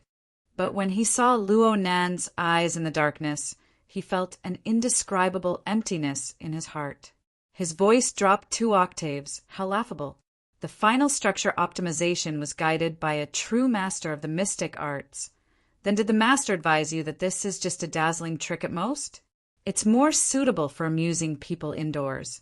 It's not something that can be piled up into a different result by simply enlarging the scale. The one who spoke these words was not Luo Nan. Instead, it was a young woman with a rather pleasant voice. However, the most eye-catching thing was that the newcomer approached from afar. When she arrived at the lakeside, she went directly to Luo Nan's side. She gently pulled on the crook of Luo Nan's arm and kissed him. Luo Nan's brows furrowed for a moment. Kay looked as if he had been struck by lightning. His baby face was flushed red with shame and indignation. Even his voice became sharp. Senior, Sister Fei. Xie Junping shivered. In an instant, the lakeside seemed to have entered the filming location of a third-rate melodrama. The atmosphere of the early stages completely collapsed. Chapter 616. Now, in the lakeside area, OK was undoubtedly the most worried one. Not only had he suffered a blow to his reputation, but he had also been fatally denied in his profession. Black Wolf's experienced senior brother was the master of mysticism that he had mentioned. Although he didn't know what was going on, he had appeared with Fei Jin and endorsed her. This had already caused the young and promising vice president, OK, to suffer his first major failure in life. Xie Junping couldn't bear to look at OK's current appearance. He was also worried that this fellow would say some stupid words and do stupid things after being provoked over and over again. Xie Junping pulled Luo Nan along the lakeside and walked a bit further away, eliminating the greatest variable in this place. Luo Nan allowed OK to pull him along. It seemed that Luo Nan didn't have any special feelings towards Quebec. Luo Nan felt that OK was a bit absent-minded. Luo Nan's gaze was cast towards the dark depths of the lake, but it was unfocused. Where did you and Rue Wen go? Researching a difficult problem. Even electromagnetic waves can't penetrate it? Auntie Luo called me, and Shui Lei. By the way, aren't you going to cultivate in seclusion alone? Only now did Luo Nan roll his eyes. I can't handle this by myself. Aren't you adjusting the exoskeleton? It looks good to me. Other than that, what else is there to do? At this time, Shui Lei and Rue Wen also came over and stood together with them. Xie Junping was only able to clearly see what Rue Wen was wearing when he got closer. Not to mention anything else. Just those torn trousers and exposed snow-white leg muscles made him suck in a breath of cold air. He didn't dare to say anything else. Luo Nan turned to Rue Wen and said, "You've been tormented quite a bit today. Go home and rest. Oh, you were a little exhausted just now. Don't walk by yourself. Let Brother Ping send you back." Xie Junping's train of thought was a bit erratic, and his reaction was half a beat slower. Before he could even open his mouth to reply, Rue Wen had already shook her head. I can still continue. Luo Nan refused her. There's no need to take risks. Plus, today's harvest is enough for me to properly digest and absorb for a while, Junior Nan. Someone opened their mouth to greet him, cutting into Luo Nan's small circle. Oh, Senior Fei. The one who spoke was none other than Fei Jin. This girl, who had just made a dazzling entrance, abandoned the disgraced okay and walked over with a smile. She wanted to extend her hand and hook Luo Nan's arm like before, but Luo Nan's indifferent gaze stopped her. Clearly, he was not prepared to continue having intimate actions with her. He wasn't even prepared to say thank you. Fei Jin was good at socializing, and because of that, she was good at reading people. Her first contact with Luo Nan's gaze was enough for her to know that her social target tonight lacked patience. Forcefully starting a conversation would only backfire on her. As for the matter of helping just now, there was no need to even mention it. Why would a top-notch genius of the inner world need someone else's help to stand up for him? Therefore, Fei Jin didn't have any thoughts of being arrogant. Her friendly approach didn't work, so she immediately lowered her posture even more. She put her palms together and carefully begged, I might have been a little abrupt just now. It's not easy for me to meet you, so I have something that I would like to ask for your help with. She didn't even wait for Luo Nan to ask. She immediately spoke. I hope to be able to cooperate with Junior in this activity. Activities? The first thing that came to Luo Nan's mind was the Mystic Arts Themed Week event that would open next week. He had always had a dispensable attitude towards this. Since it's a club activity, I'll definitely participate. Junior brother, you've misunderstood. I meant the grand banquet party.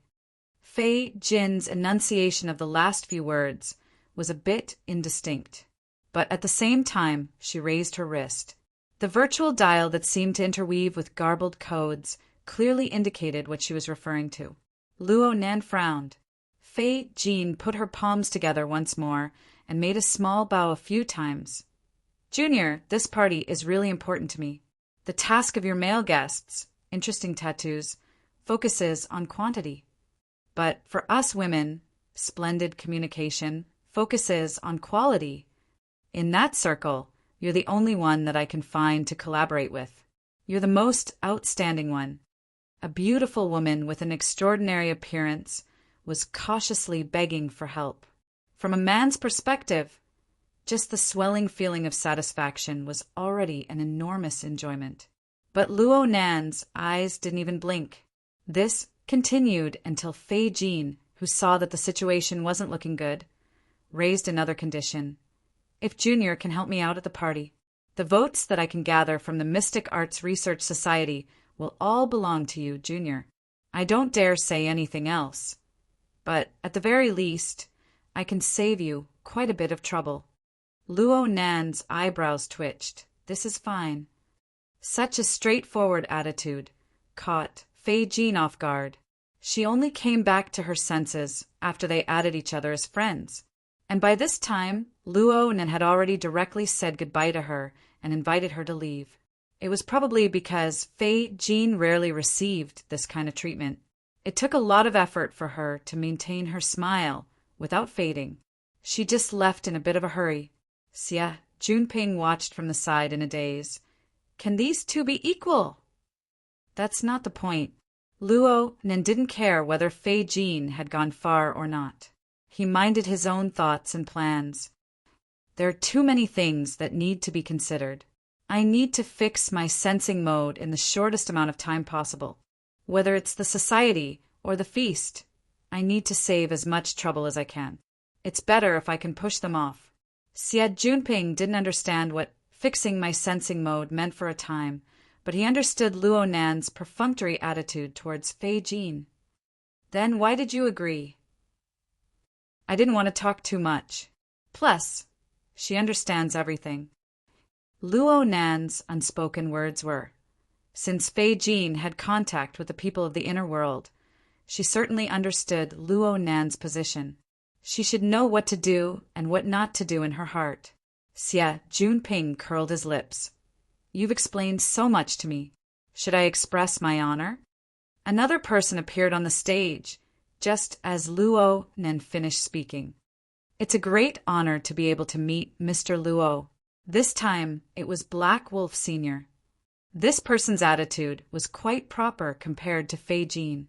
When he bowed in greeting, he had a tone that was neither servile nor overbearing.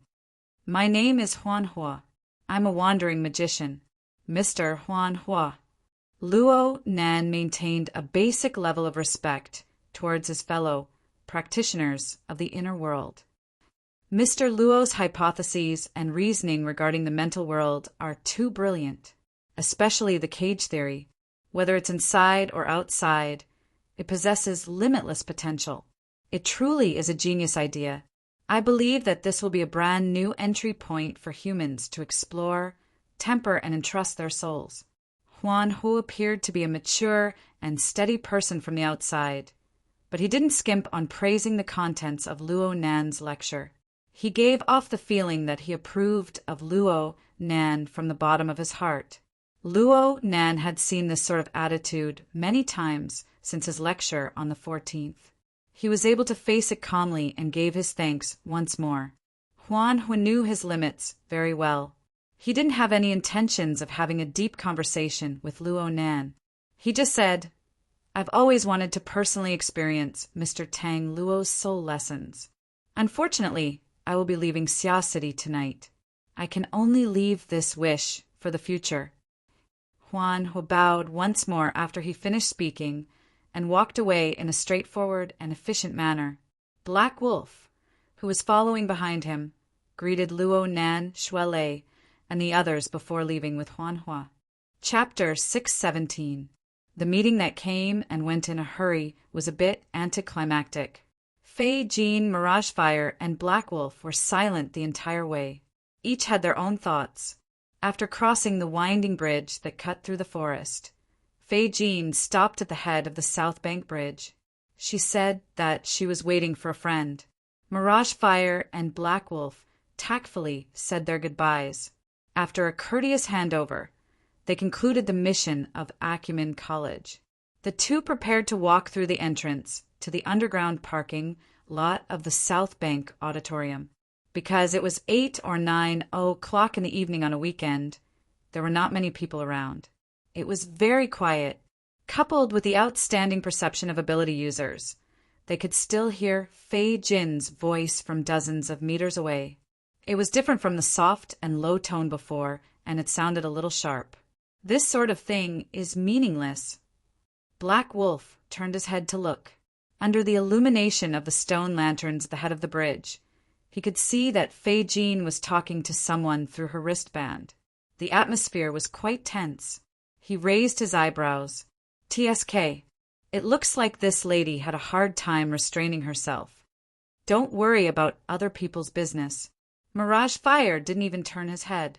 He just walked straight ahead. Black Wolf shrugged. I just find it strange. This mission is too simple. We are the consultants of the Starry Sky Club. How can we just say these few words from beginning to end? There's nothing for me to do. Maybe it's better to stay at the training center at night. Mirage Fire turned his head to look at him. Isn't dealing with Mr. Luo the most difficult thing in Xia City? If you aren't with us, who knows how much more effort it would take to get rid of this misunderstanding? Luo Nan. I heard from Ying that he's usually a weak otaku, but he always overreacts to external stimuli. He's probably the type that doesn't understand the rules of doing things. He acts completely according to his own emotions. Mirage Fire lowered his head and laughed. Mr. Luo is a universally recognized master of perception. Do you think he can hear us across the river? Black Wolf grinned. He's not that petty. Though he said this, Black Wolf changed the subject. Senior, you're leaving tonight, right? I'll take you to the airport. I would have taken you, even if you didn't mention it. At least help me return the rental car. Also, I'm not going to the airport. I'm going to the dock. Huh. The order has made some last-minute arrangements. They need me to go on a mission in the seas outside of Sia City. If things go smoothly, I might be able to make a detour to Ocean City and take a plane to the New World from there. Black Wolf replied with an, "Oh," and did not take it too seriously. Ability users like them would always have some strange things to do. "Then I'll go with you to the dock and return your car to the car rental company." Actually, Black Wolf knew that the car rental shops in Sia City had value-added services, such as driving or remote summoning services. However, chatting with senior brother Mirage Flame for a while and listening about soul cultivation techniques was always a good idea. The two of them found the flying car in the underground parking lot. This time, Black Wolf sat in the driver's seat. When the car followed the instructions and entered the exit lane, the wind whistled behind them, and a silver-gray supercar swept past them. The side window of the sports car was open, and they could see the fashionable woman in the driver's seat. It was Fei Jean, who had just bid farewell to them not long ago. The air currents from the sports car blew her long, curly hair, making her look dazzling and charming. However, how annoyed was she that she had to drive so fast in the underground parking lot. "I hope she won't give us a bad review when she gets back." "Don't worry. She wasn't the one who issued the mission," Mirage Flame said and told Black Wolf the address they were going to. Black Wolf went through it in his mind and said curiously, "That's not a port." "A private dock." 40 minutes later, Black Wolf drove the car into the private dock area that Mirage Flame spoke of. This was actually a seaside resort villa area. One could hear the sound of the tide rustling on the coast. The rhythm was distinct, and the place was gentle. In summer, this place would be a golden beach, a tourist attraction. Unfortunately, due to the season, the villa area appeared rather deserted. There were not many lights. Black Wolf drove the car into the villa area under Mirage Flame's guidance. The journey was smooth and unimpeded. It was clear that Mirage Flame had access to this place. This was very normal, but also a bit strange. Black Wolf looked to both sides. "Where do I get on the boat? I didn't see where the dock was just now. Hey, look over there." Under the illumination of the car's headlights, the silver-gray, streamlined body of the car was rather eye-catching. Black Wolf felt that this car was very familiar. He was a member of the Sia City branch operation team, so he had a very good memory.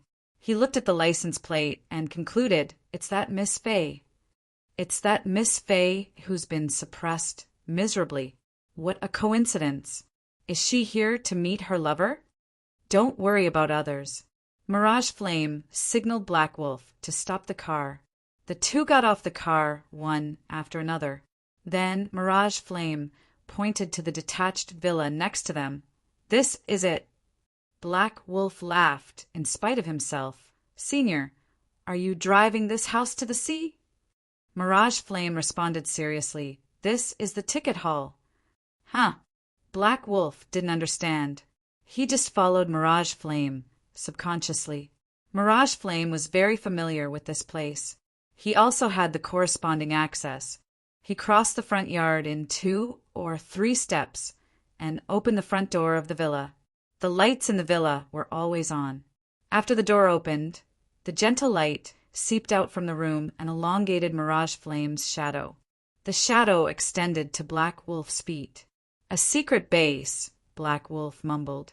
He already had a guess in his mind. Mirage Flame didn't go to the sea through proper channels. This was nothing. This was normal in the inner world. Black Wolf was even a bit happy. Being able to follow him here meant that in Mirage Flame's eyes, he already had the qualifications to enter the villa. He walked through the door, and before he could look at the decorations inside, Mirage Flame suddenly remembered something. "Ah, I left my tool bag in the car. I'll go get it." "Forget it. You don't know which one it is. Give me the key. Sit in the living room for a while. There should be fruits there." Mirage Flame took the key and walked back. Black Wolf shrugged. Only then did he see that the main hall of the villa was a hollow structure. The first and second floors were connected by a circular staircase. It was very spacious and spacious. It would be a pity if it was left empty, huh? At this moment, Black Wolf suddenly heard a familiar voice. It was shouting in an intense tone. "These tests are meaningless. There's no meaning in them at all. Don't you understand? I'm not his type. His attitude is just perfunctory." Black Wolf was stunned. Then a low and pleasant female voice rang out. "Of course there's meaning in the tests. The importance that person places on gear and the withered tree sandbar are all points that can be used. Furthermore, you have a nominal connection with him, so you know it's nominal. I'm sorry, but I can't carry that name. At the same time, I have my reservations about your recent work arrangements. I will report this to the relevant authorities." As the voice spoke, High Heels stomped heavily on the floor. A certain lady, fine, it was Fei Jean, who he had already met many times tonight. She stormed out of a room on the second floor. She strode to the staircase, but she stopped. His eyes met the Black Wolf's in the completely empty main hall. Black Wolf's mind went blank. He instinctively wanted to explain, but in the next moment there was a slight gap between their gazes. It was also at this moment that a strong sense of fear rapidly spread from her eyes to her entire face. Not good. Chapter 618. At the staircase on the second floor, Fei Jean had witnessed a creepy and cruel sneak attack scene from beginning to end. Moreover, the two main characters in this scene had only parted ways with her less than an hour ago. She watched as the middle-aged man named Huan, who pretended to leave and then return. He approached Hei Lang's back like a ghost and locked his throat. Fei Jean felt that she was experiencing a nightmare herself. Half a second later, Huan Hua raised his head. His gaze was calm, but it was clearly filled with the coldest elements. Under his gaze, Fei Jin's throat seemed to be strangled by an invisible hand. She could not make a sound.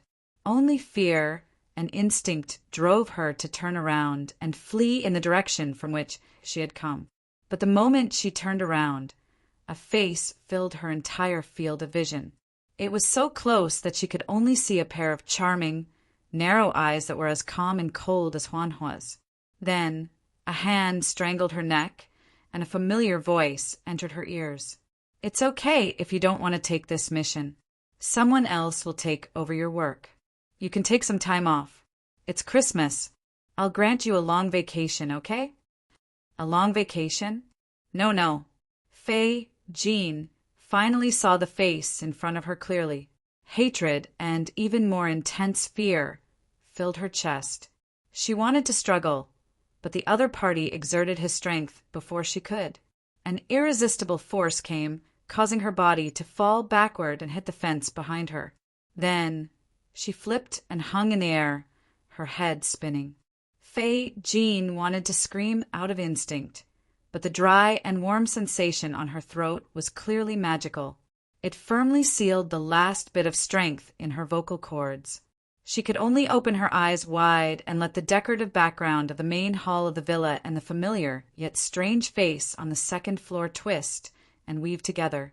Finally, the bizarre scenery and the corresponding fear broke the string of her will.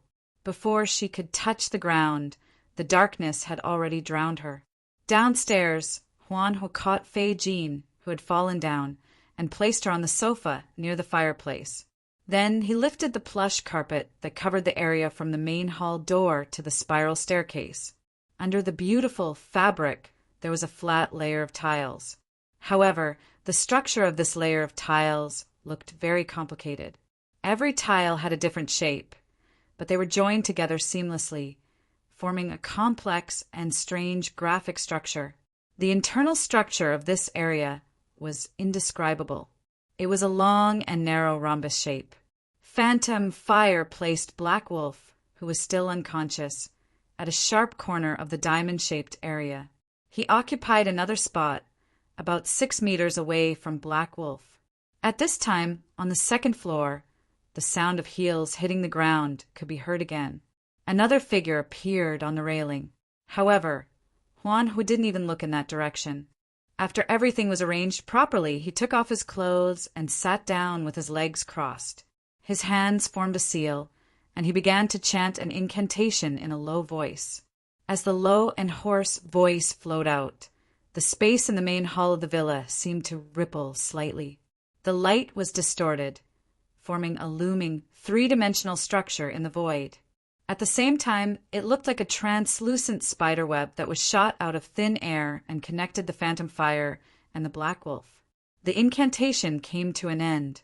The diamond-shaped area on the ground and the invisible threads of light in the air had already built a complex and complete structure together.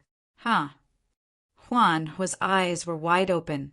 He spat out the powerful incantation, as if he had spat out all the air in his body. His entire body was shrunk, making him look strange and demonic. However, he didn't maintain this image for long. Scorching flames shot out from his mouth where he had just spat out the incantation, and from the gaps of his eyes, ears, and nose. The flames surrounded Juan's head. Then they moved downward, past his shoulders, chest, abdomen, and legs. Wherever they passed, the skin and flesh were like the highest level of fuel, emitting pure light and heat. In the depths of the flames, there was a silver luster. The flames moved from the top to the bottom, and from the bottom to the top. When they returned to the top of his head, they suddenly turned into a mottled ray of light that faintly turned into a rainbow. They were placed between Juan's head and Black Wolf's head. With a muffled bang, the flames dissipated. The place where Juan had been sitting was no longer human. What was left was a metal object that looked like a human. Apart from that, there were no other traces. After a few seconds, the unconscious Black Wolf on the ground suddenly shuddered. His entire body began to twitch slightly. This state lasted for more than a minute. Then Black Wolf opened his eyes. He moved his fingers a little, twisted his neck, and then sat up. His body swayed back and forth, as if he was still dizzy, but his eyes were clear. After a short pause, he slowly got up. Ignoring the weakness in his legs, he slowly walked to the remains of Juan. He dismantled the metal frame with familiarity, turned it into a set of parts, and put them into his tool bag. After doing all this, Black Wolf, or Juan, cleaned up the scene and put the carpet back in place. Then he pushed the door open, started the car, and disappeared into the night. From the beginning to the end, he didn't care about Fei Jean, who was by the fireplace. It was as if this was the entire mission. As the car drove away, the seaside holiday villa was once again submerged in silence. But this atmosphere didn't last long. The crystal light shone down on the unconscious Fei Jin's face, reflecting the luster of youth. "That's great. You're as young as a flower. What do you think of the target I chose for you?" There were two figures at the top of the stairs on the second floor. One of them had just pushed Fei Jean down the stairs. She leaned against a fence, her camel-colored long windbreaker open, revealing a snow-white shirt and dark pants. Her short hair was thin, making her look bright and crisp, but her voluptuous body curves, as well as the 12-centimeter stilettos on her feet, still highlighted a strong feminine quality. Beside her, Yin Lu wore a very ordinary professional suit.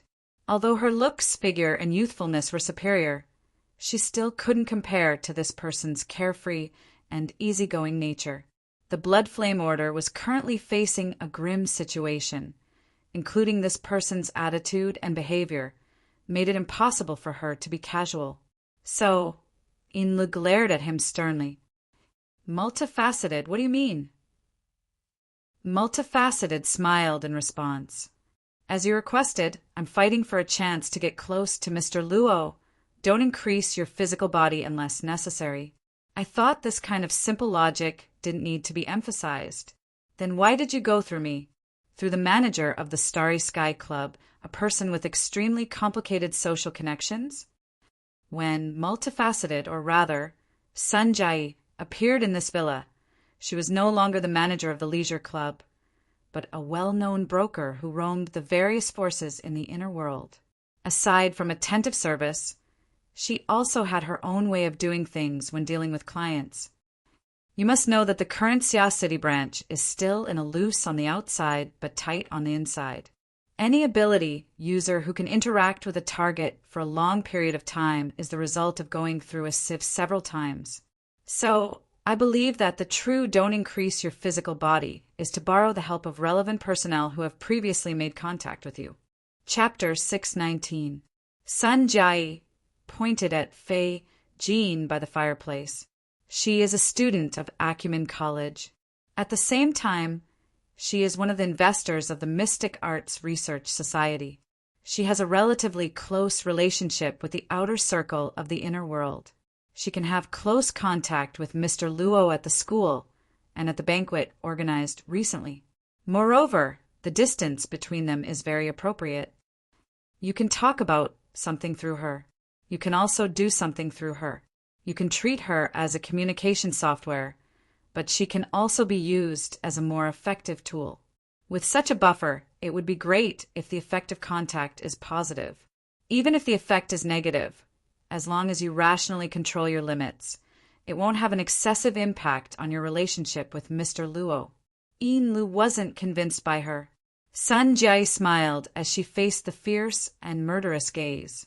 She pointed at her own forehead. Of course, I won't deny that there are some other calculations involved. This is because this Miss Fei has many illustrious statuses. She is also a secret observer of the LCRF. She is also a newly promoted agent. This has formed a certain restraint and conflict with my duties in Xia City. Right now, the situation over at the Starry Sky Club is complicated. This new agent has always wanted to take over my position. She has also been secretly gathering information that is disadvantageous to me. I don't have any plans to resign for now, so I'll teach her a lesson. The curve of Yin Li's lips was like an unsheathed scimitar. She took a step back and continued to draw a clear line between herself and Sun Jai. Unfortunately, we cannot accept this reason. Sun Jai shrugged. It shouldn't be your turn to make this decision. Is that right, madam? Behind Yin Lu, the shadow formed by the clash of light and substance shook slightly. Madame Halder's voice drifted out. It was like silk, yet it was clear and discernible. You can try to convince me. Boss! Yin Lu was very shocked. Why would Madame Halder, who was dozens of kilometers away, suddenly use a secret technique and directly communicate with Sun Jai? Because of this, she quickly shut her mouth. She didn't want to sing a different tune from her own first ablatum in front of outsiders. The situation of the communication within the empty villa changed. Sun Jai stood up straight for the first time.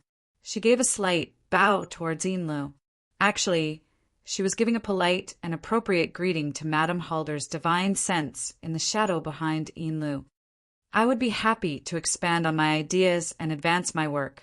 Do not increase the physical unless necessary.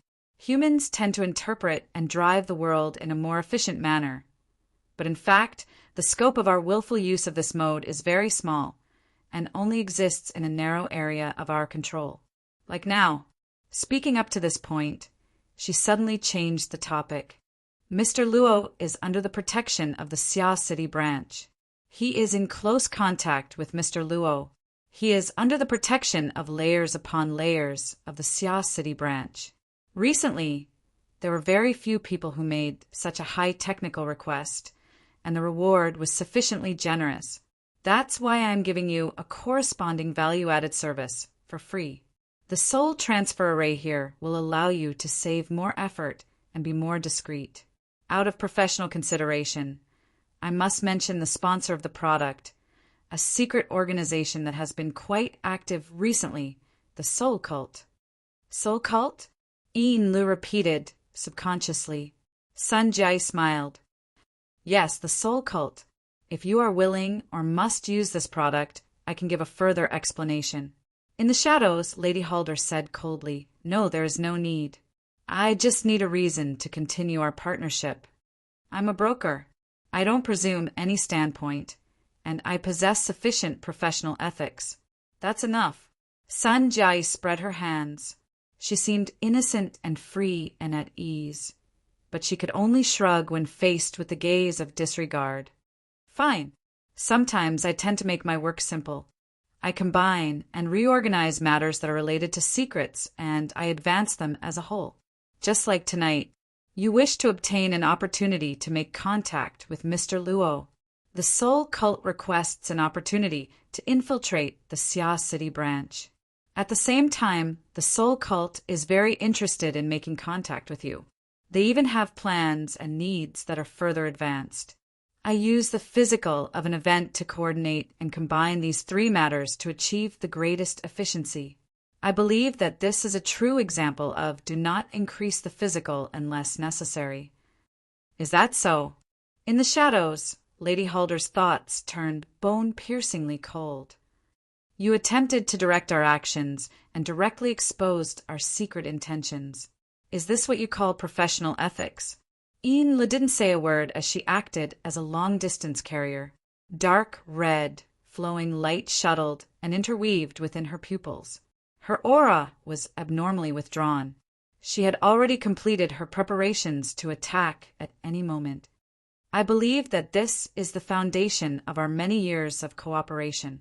It's the second value-added service that I'll give you for free.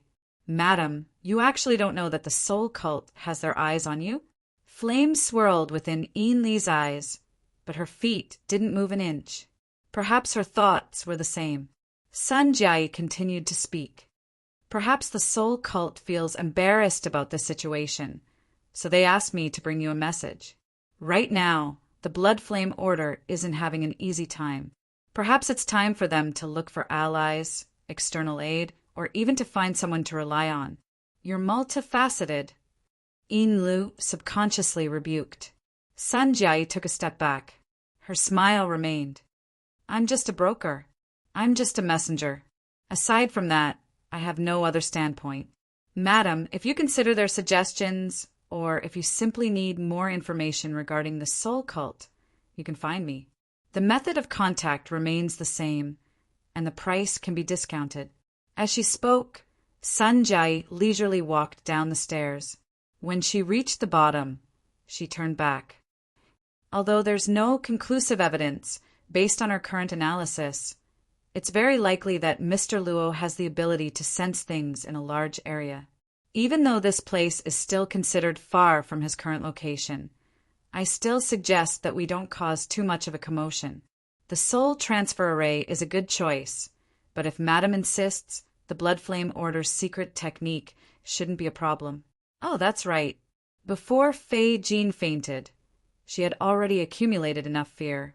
It's a good prerequisite for the execution of your esteemed order's secret technique. For this reason, I even self-destructed.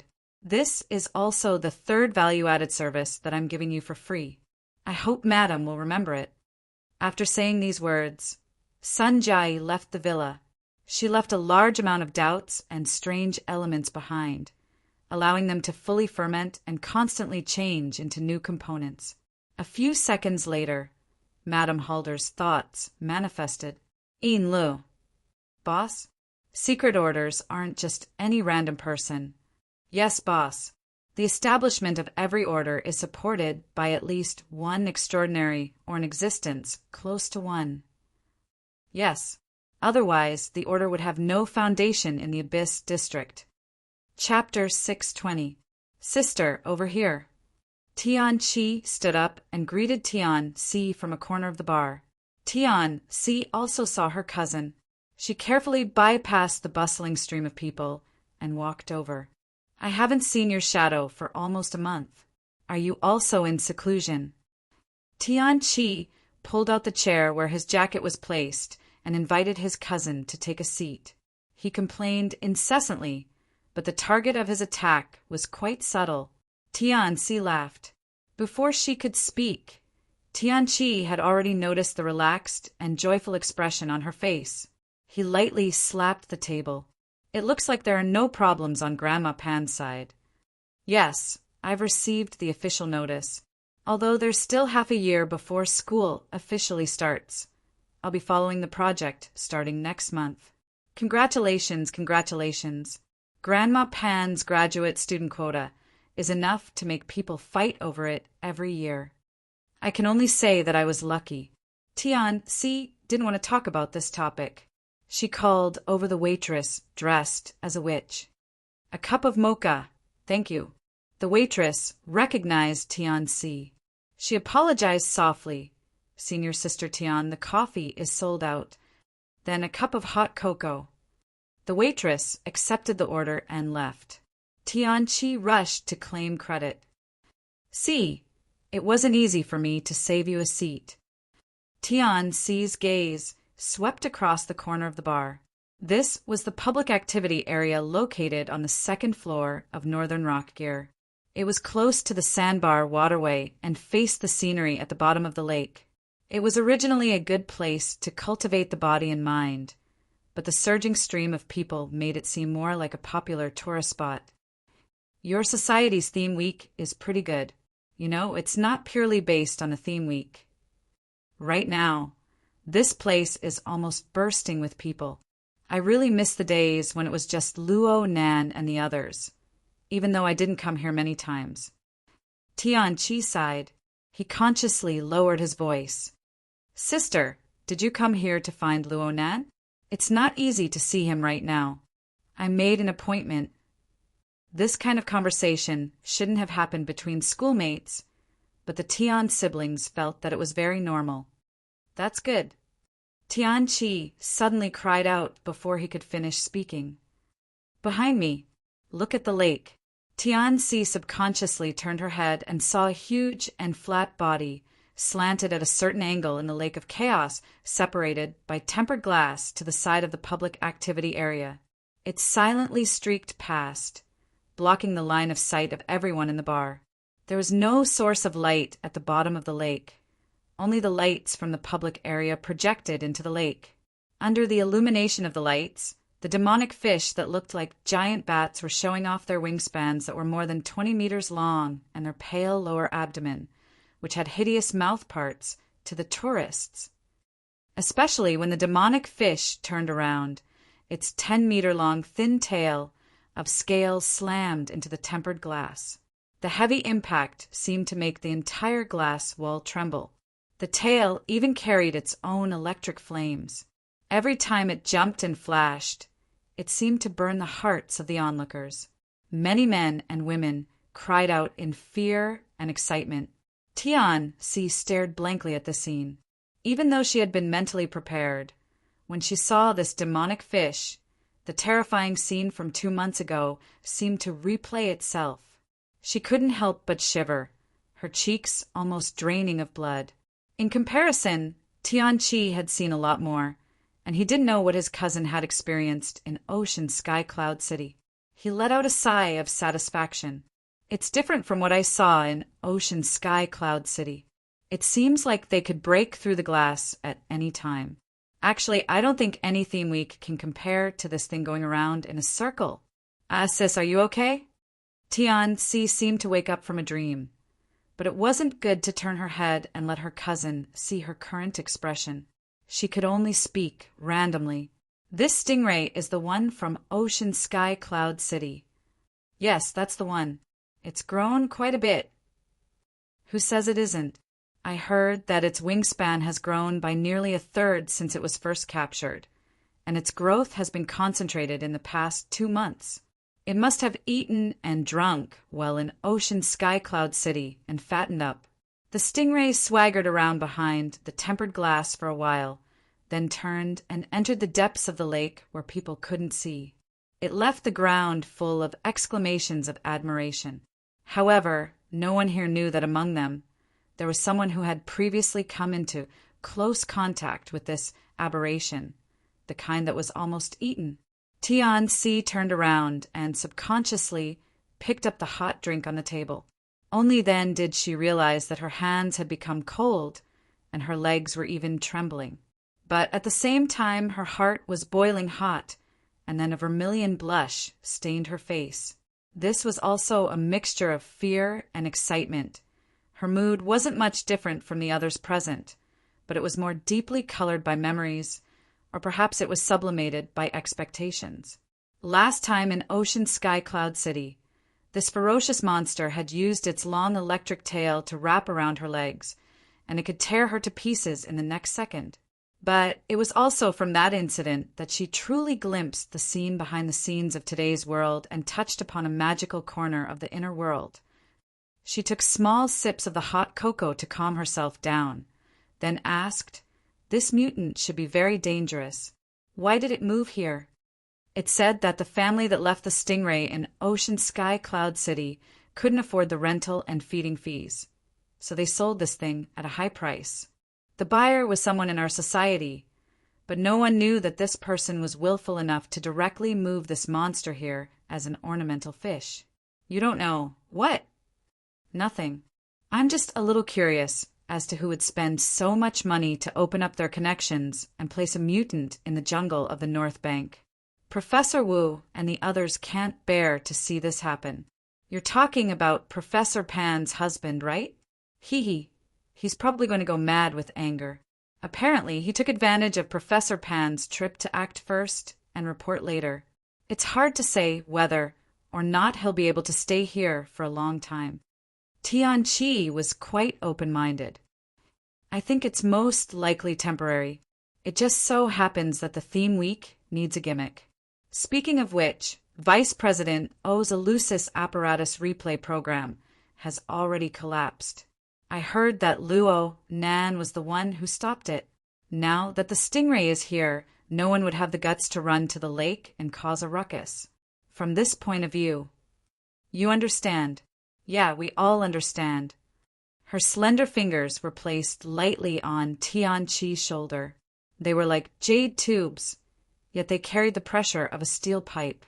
Tianqi jumped in fright. He reflexively wanted to get up, but he was pressed down to the point where he couldn't move. Tianqi stood up and greeted the mature and sexy woman behind Tianqi. "Hello, Ms. Cat Eyes. You're welcome. I'm just an errand boy. I'm in charge of delivering and receiving messages." Cat Eyes very naturally pulled Tianqi out of his seat. She used this willful manipulation method to indicate to the young man to go do what he needed to do. Tianqi more or less had some understanding of this woman. He didn't say much. He winked at Tianqi, shrunk into the back of the crowd, and soon disappeared. Cat Eyes was the famous queen of nightclubs in Xia City. She really liked to join in on the fun, but she hated the bustling environment of gear because it brought her unnecessary workload. So she made a long story short. Luo Nan, Gaomeng, and Papercut. Oh, you know the one in the back. They're discussing some technical issues and forgot about the time. If you're willing to wait, I can take you to the 6th floor to rest. Actually, I just want to help an elder send an invitation. Elder? It's my instructor, Professor Panwin. I know. Luo Nan's mother's instructor, right? From now on, you'll be his teacher's aunt. That's not necessary. Tianqi was still a bit reserved when facing Cat Eyes. She wasn't used to chatting and joking with her. Okay, I understand. Come with me. Won't I disturb him? Tianqi was still a bit worried. You've already agreed to wait. What's there to disturb? Cat Eyes smiled and stood up. She led Tianqi around the stream of people and slowly walked down the fire escape passageway. She casually explained, "Right now there are too many idle people waiting. For the sake of tranquility, the 5th, 6th, and 7th floors have been sealed off from the outside world. It's not too convenient to go in and out. It's not good to have an elevator or something like that. We'll go down the stairs. There'll be a clearance check to get to the 5th floor. It'll be a bit troublesome. You should be prepared." Tianqi grunted in response and subconsciously sucked in a breath. She didn't feel that it would be troublesome. Instead, she felt quite expectant. The two ladies walked down one floor at a time. After passing through 2 floors, the clamor of the public activity area was more or less masked. Only the rhythmic sound of footsteps could be heard in the stairwell. Tianqi slightly adjusted her breathing. She pondered for a moment on what to say when she saw Luo Nan. Actually, she had rehearsed this conversation many times before, but she still couldn't help feeling nervous and anxious at this moment. Tianqi sighed to herself with such a state of mind. What the heart desires, there must be fear. Perhaps this was a type of blinded by greed? It was at this time that Cat Eyes spoke. You want to enter our circle? Tianxi's inner thoughts had been exposed in a single sentence. She subconsciously shivered and raised her head to look. Cat Eyes raised an eyebrow. What's there to be nervous about? It's not like you're a bandit. If you want to do it, just say it. Do you want to become an ability user? The corner of Tianxi's lips twitched. She laughed self-deprecatingly. Anyone can probably tell what I'm thinking. Who was the last person who could tell? Luonan? It was Mr. Papercut. Oh, Cat Eyes came to a sudden realization. Though she didn't participate in some matters, she still possessed the relevant information. You've crossed paths with him twice. That's right. The matter with Ocean Sky Cloud City will certainly affect you.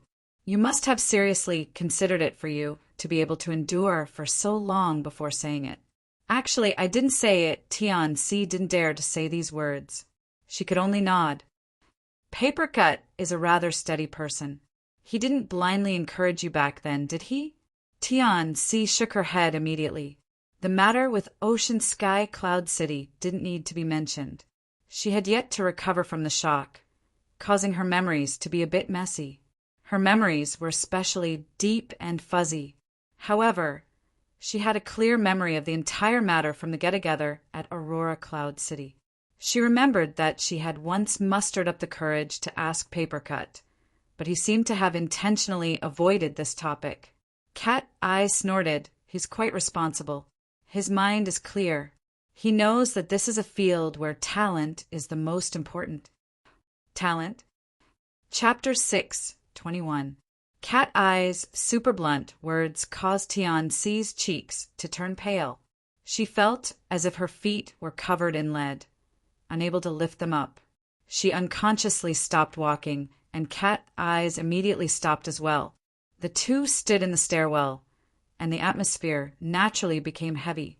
Tianxi knew that she had lost her composure, but she was unable to control it. From her perspective, Cat Eyes was undoubtedly giving her a stern warning. Cat Eyes told her not to have wishful thinking and enter the level and domain of the inner world. Okay, perhaps this was also a warning. The problem was that her plans, hopes, and fantasies were all going to turn to ashes just because of a single sentence from Cat Eyes. Ms. Cat Eyes. Tianxi spat out the words with great difficulty. I told you, you don't need to be so polite. Cat Eyes turned to the side and crossed her arms over her chest. She looked at Tianxi's expression with interest. I just spoke a few words of truth, that's all. Before Tianxi arrived at Gear, she never imagined that this would be the situation.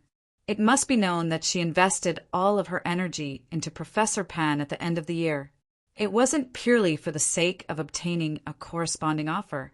It was for the sake of saving the country in a roundabout way. She wanted to use her relationship with Professor Pan to further tie herself to Luo Nan's network. On Professor Pan's side, she succeeded and gained the old lady's love and trust. However, when she turned around and wanted to take advantage of the situation to win the final result, she was told, "You simply don't have the qualifications to do so." A few breaths later, Tianxi tried to regain control of her mind, but it was to no avail. It was at this moment that Cat Eye's voice entered her ears once more. Her voice wasn't loud, but she could hear it clearly. Let's not talk about whether or not you can become an ability user. Let me ask you one thing. What is your goal? Goal? Yeah. Do you want to enter a new domain and adventure? Do you want to obtain more capital to live a better life? Do you want to borrow new strength to solve old troubles? Or do you want to satisfy your ambition to continuously improve? Tianxi was a bit stupefied. She didn't know how to respond. Cat Eyes hooked a finger at her and continued down. At the same time, she said with a chuckle, "You can seriously think about it and find your position. Many people yearn to be a star, but when they enter the entertainment circle, all they get is an assistant. The feeling of being served and being served is completely different, right? Yes, yes. Tianxi's mind was muddled and her heart was unsettled. She didn't even know what she was saying. Like a marionette, she followed Cat Eyes step by step. Very soon, they arrived at the sealed entrance. Cat Eyes examined Tianxi's authority step by step and made a record. Then she brought Tianxi into the forbidden zone that had been sealed off for almost a week. The voice of the artificial intelligence sobered Tianxi up a little. She suddenly discovered that Cat Eye's words were extremely odd. Her heart skipped a beat, and certain words blurted out from her mouth. As long as you have a clear location, you can also serve people. Hee hee, say that to someone else. This time, Cat Eyes did not even turn her head. She only waved her hand. There's no need to tell me too much. I'm not your life coach. It's just that in the past few years, I've seen a lot of people in and out of the industry, especially the mentality of a bunch of people in the periphery, so I decided to chat with them and watch the show. Tianxi opened her mouth, but was unable to continue the conversation. However, she was able to confirm Cat Eye's playful attitude, but she couldn't bring herself to be angry at all. On the contrary, the hope that had already been extinguished sprouted from the ashes, growing and spreading. We're here. This place is quite spacious. A lot of equipment hasn't been shipped in yet. There's no reception room or anything like that. I'll just lead you to the end.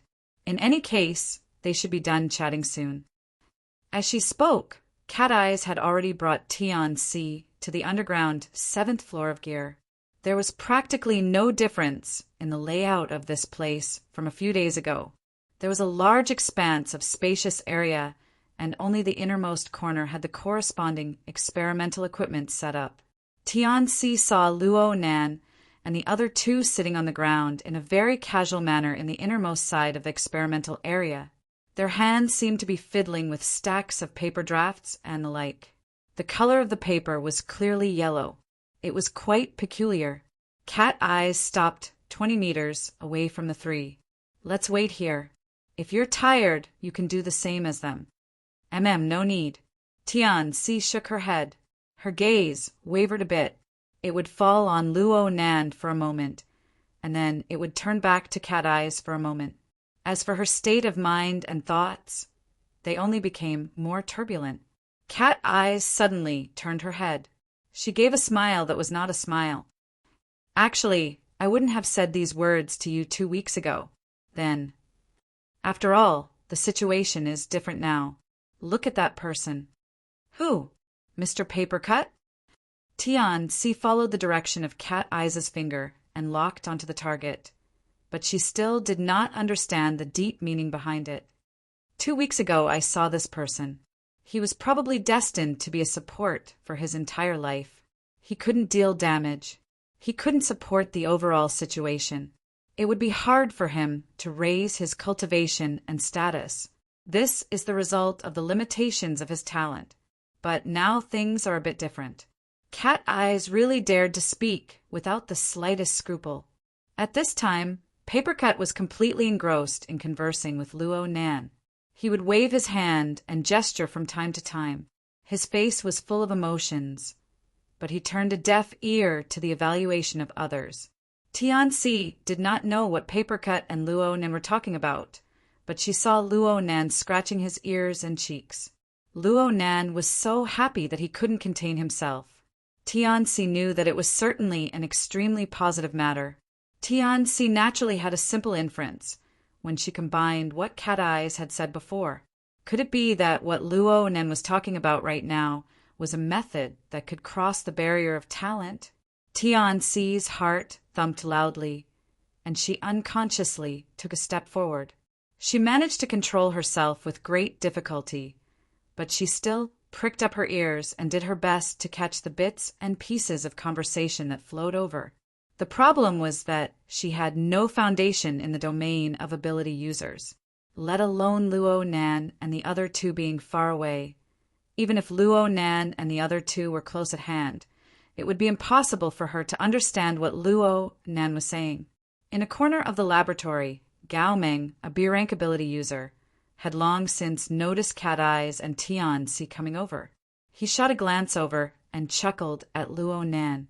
"You have an appointment with a beautiful woman?"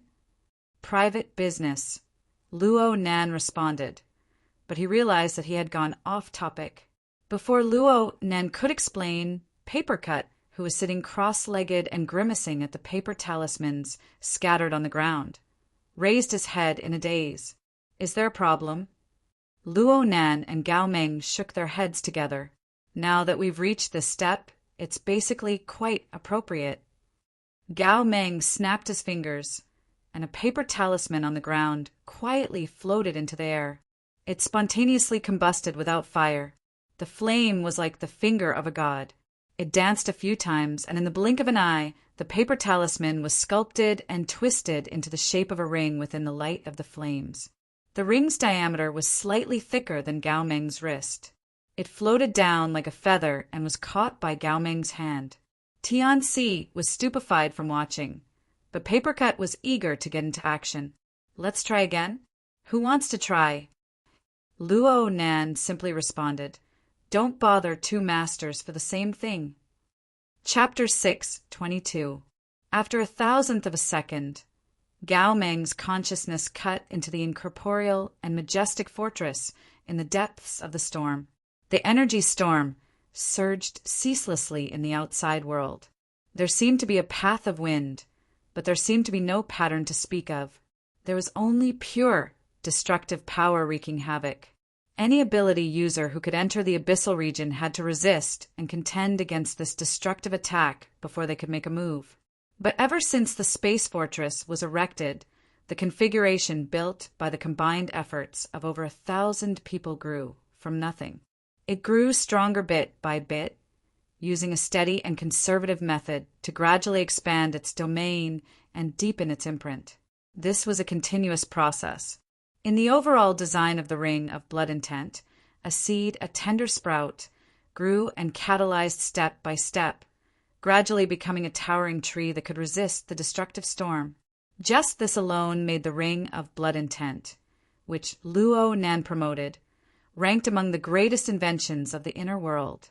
Gao Meng did not need to borrow external force to mentally wander in the center of the abyssal region. But how could a short period of time, measured in seconds, compare to the stability and safety of the fortress? The space fortress, constructed by the Ring of Blood Intent, was already the top choice of the ability users of Xia City. Even if they had nothing to do here, it was good to be able to admire the scenery of the abyssal region and watch the gods fight.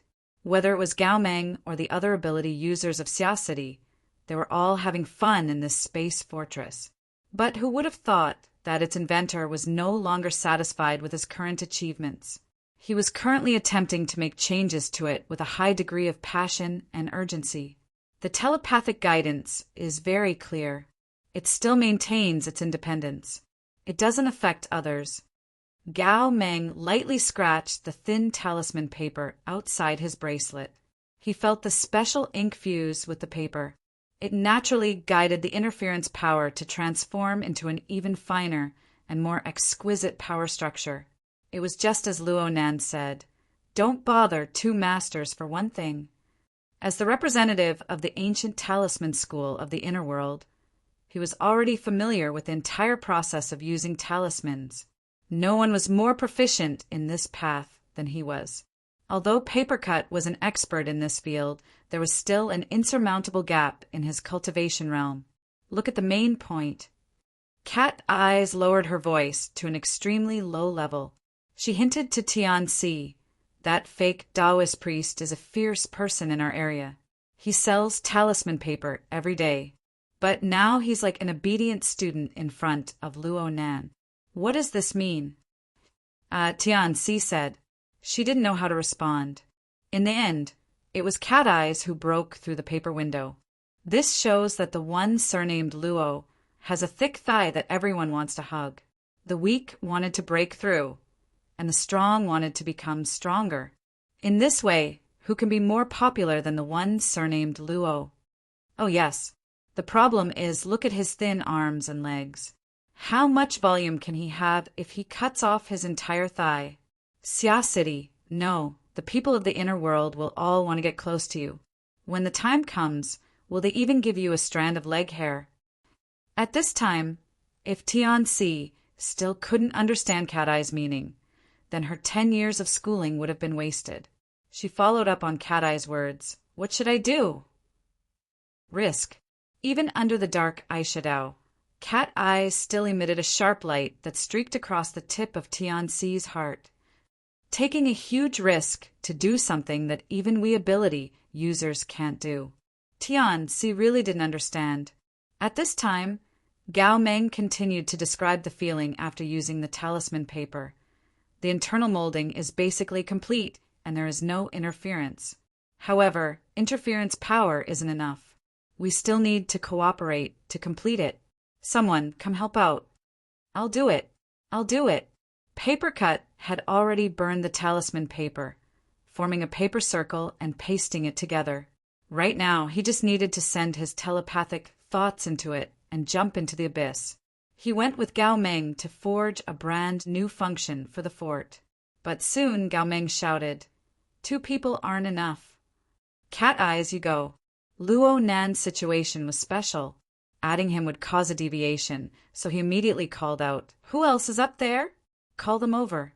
Follow Papercut's procedure. Once you get to the fort, just listen to Gao Meng's directions. Cat Eyes made an okay gesture and immediately contacted the personnel in charge of security. She gave clear instructions and walked forward. Her telepathic thoughts chased after Gao Meng and Papercut. Tian-Si became a superfluous person in an instant. She didn't know what she should do. Especially half a minute later, a few ability users walked in with large strides. Everyone had their own duties. They were busy but not messy, making Tian-Si look like a steak. There's probably no place for non-specialists in his field. Tian-Si's mind was a jumble of thoughts. She was at a complete loss. A figure walked in front of her at this time. Senior Sister Tian. Ah, Senior Luo. Junior Luo. Tian-Si didn't know how to address him, but it looked like Luo Nen didn't care too much. The smile on his face was the same as always. He wasn't that close, but he was very polite. Senior Sister.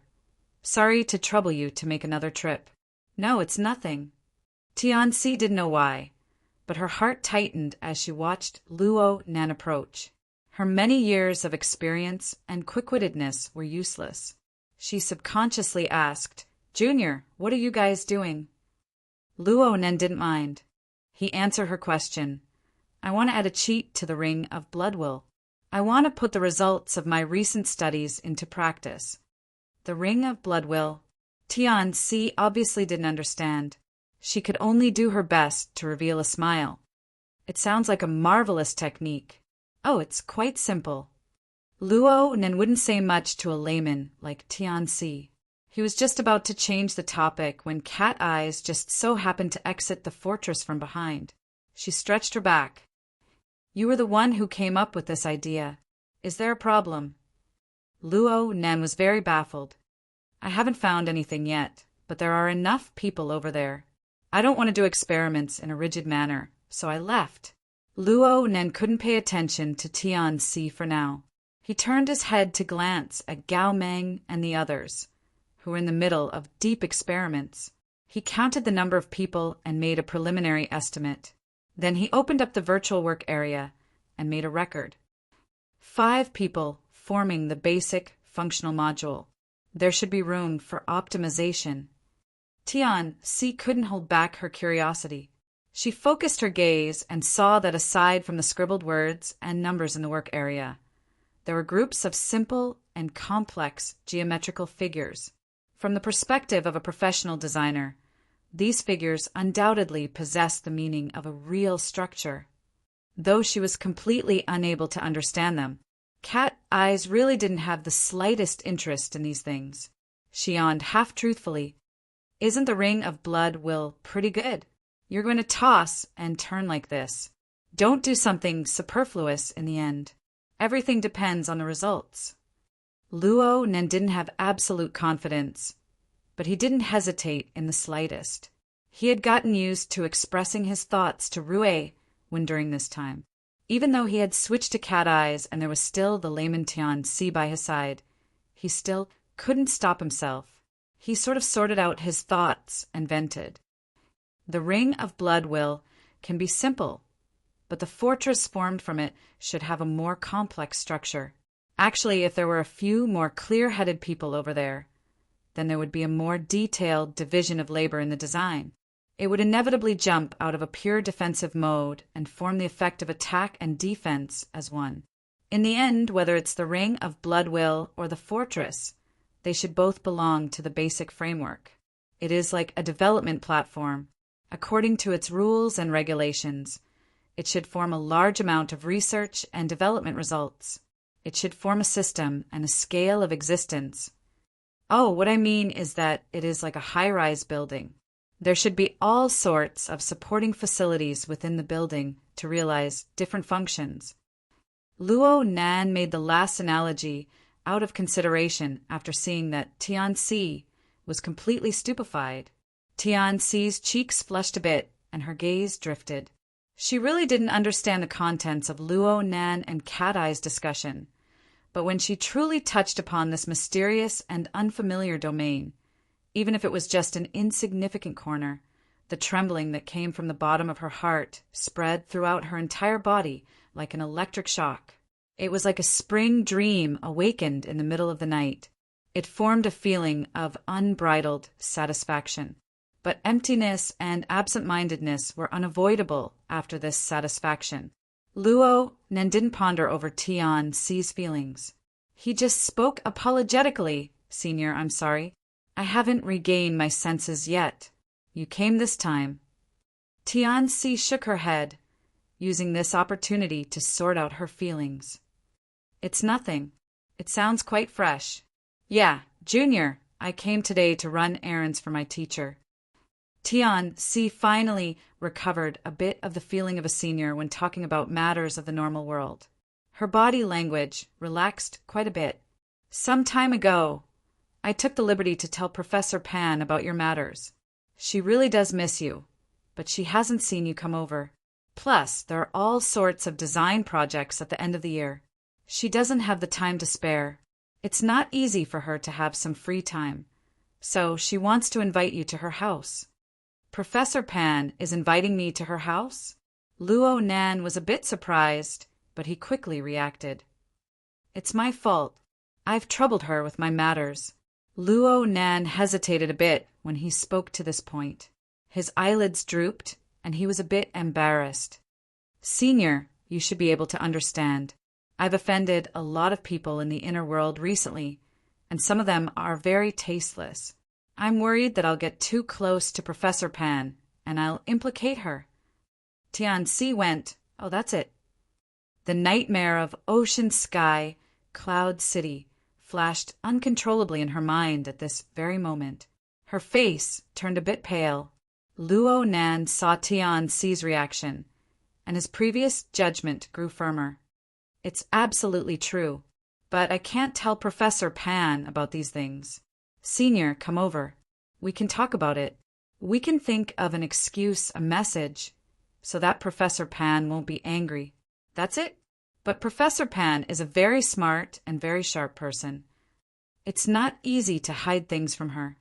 Tian-Si was unable to think of a way for a while, and her thoughts were a bit scattered. She couldn't help but ask, "Junior Nan, are you in a very dangerous situation right now?" Is there anyone who dares to go against Professor Luo?" Cat Eyes always loved to go against Luo Nan, and it was the same right now. Luo Nan glared at her and turned to face Tian-Si. "Of course, it's much better than before. I also have time to do some research." But Luo Nan saw the change in Tian-Si's expression at this point, and he shook his head to himself. He took the opportunity to give her a reminder. "Senior, Cat Eyes can really torment people sometimes. I've been bossing her around lately, and she always wants to find a scapegoat. So you can trust her words, but you can't completely trust her. Don't let her lead you by the nose." Cat Eyes raised an eyebrow, but she just sneered.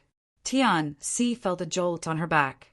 Only now did she realize that her conversation with Cat Eyes had been overheard by Luo Nan.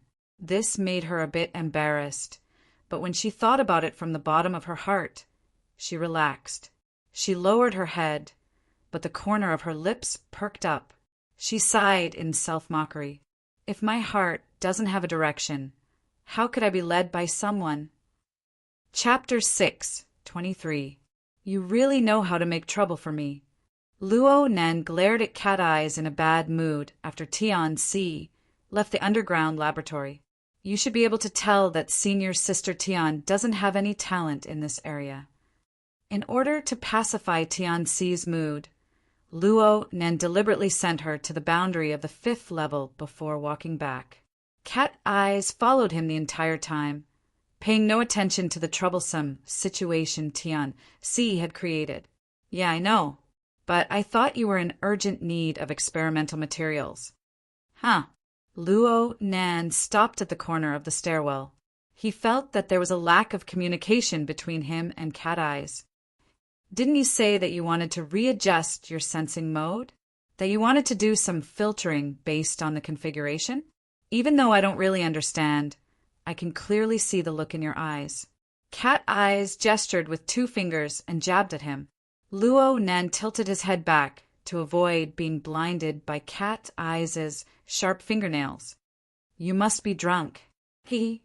Don't say that you didn't want me to be your experimental subject. You're baffling. Cat Eyes raised an eyebrow. You look at everything around you, including inanimate objects and living objects. You want to substitute them into configurations, deconstruct and optimize them, right?